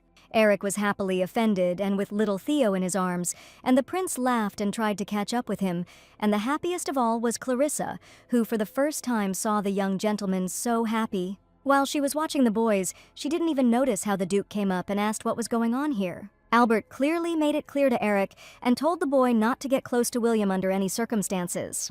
The nanny heard the Duke's words perfectly well, but she just really wanted the boys to play together. She asked the Duke if he intended to oppose Prince William, and this was probably the reason. The Duke's house remained neutral, and Albert had no intention of taking sides, and he certainly did not want to take part in it. Clarissa decided to find out whether Lord Eric had taken part in this decision, or whether no one had even asked his opinion. Arnold was surprised why the nanny was asking about the young gentleman, since he was still just a child. It was not without reason that she asked Eric what he thought of Lord William, in order to understand how he felt about this boy.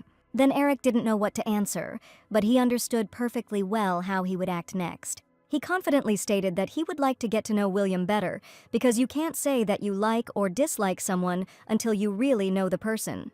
Based on the young master's words, the nanny said in a serious tone that she would like to respect the young lord's wishes. She asked Albert not to worry, because in the end Eric was perfectly aware of what he was doing and who he was friends with. He also understands perfectly well his role as heir, and after her words, the Duke simply turned around and left. This method probably didn't work, and the nanny was very upset, but she understood perfectly well that this also concerned Eric. Albert approached William and asked him to come with him to discuss some important matters. A happy little Theo waved cheerfully at the young prince as Eric watched him leave with excitement. The Duke was going to have a serious talk with the young gentleman, because it was not without reason that he brought him to his estate. During this time, a full report had already been compiled on the case of the kidnapping of the little prince, who was captured by robbers. William was not supposed to be there at all, but by chance he ended up with the prisoners, but was saved by the Duke. Albert warned that the boy's testimony might be needed to bring the organizer to justice. William realized that this was indeed the second prince's faction, and that he and the Duke's house were the target. Albert had already sent a message to the guardian, the Duke of Baritone, and as far as the royal family was concerned, he had done everything as William had asked. William thanked the Duke for his help and asked for forgiveness for dragging the Duke's house into a conflict over the throne. Even if there was a connection between these houses, the boy was the first prince, and the Duke asked him not to bow his head so easily and casually. The boy smiled happily and realized that the Duke had given incredible support to the royal family, who would be grateful to him. All this time, Eric stood near the door of Arnold's office and tried to eavesdrop on the conversation, but unfortunately he did not hear anything. Nanny noticed Lord Eric trying to eavesdrop, and it was a little unlike him. As he stood near the door, it suddenly opened and he, with the baby in his arms, fell to the floor. He was incredibly lucky because little Theodore landed softly on William, who also fell with them. The Duke came out of the office and saw that for some reason the nanny and Eric were also standing near the door. Looking at each other, they realized that the Duke might get really angry now, and they tried to hide from his sight as quickly as possible. They ran down the hallway while the nanny screamed that she and Eric were so sorry. On the one hand, it looked very funny, and William was not at all angry at Erica. He only asked if they had been waiting for his return all this time, which was why they were standing at the office door. Eric wasn't prepared for what to say, and just excitedly stated that little Theodore was looking for William, and that was why they were standing there. Since the nanny obeyed his lordship's order, she was worried that Arnold might scold the boys or something like that. William said that it seemed the Duke had officially recognized him as the first prince, and that alone was worth coming to the Duke's estate. Eric asked if the second prince's faction didn't recognize William because he was the child of a concubine. Perhaps the queen simply didn't like him, but even the boy himself didn't understand what was really going on here and who was involved. Eric wanted to figure out if William was a trustworthy person, so as not to think that his friend was a real villain. He asked him if he really wanted to become king, even if he had to fight his own brother for the throne. William stroked Theodore's head carelessly and admitted that he had absolutely no idea what might happen in the future. The boy was a descendant of the king and simply wanted to do his duty for the good of the empire, even if it meant going against his brother. It seemed that William had no family ties with his brother, and he was ready to do anything for the sake of the throne. That's why these words upset Eric, because he was sure that a family should support each other. The caring brother put baby Theo in his crib, not forgetting to put a plush toy with him. The nanny asked if the young gentleman wanted to take a nap too, but noticed that the boy was deep in thought. Standing next to the baby's crib, the young gentleman wondered what he would do if Theo were to say one day that he wanted to become a duke. If Lord Theo had really wanted this, the nanny was sure that Eric would most likely have given in to him and extended his hand. But this meant giving up all his years of effort and dedication, and for a long time Eric trained on his own to become a Grand Duke. He even fought his fears every day, went to training, and held the sword with trembling hands, afraid to even look at it. And if that had happened, Clarissa wondered if she would still have been able to support the young master. Rusty came into the children's room and brought a gift from his lordship, which surprised the heroine incredibly. Inside, like a jewel in a setting, lay a magnificent blue dress, the fabric shimmering in the candlelight like a summer sky after rain. Rusty saw the surprise flash in Clarissa's eyes, and perhaps this dress was a symbol of something much bigger that he could only guess at.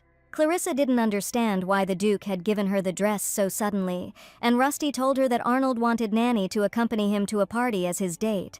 She stood there, thunderstruck, not knowing what to think, her heart pounding wildly and her head in complete chaos, but Clarissa knew that she had to agree and suddenly appear in high society with the Duke.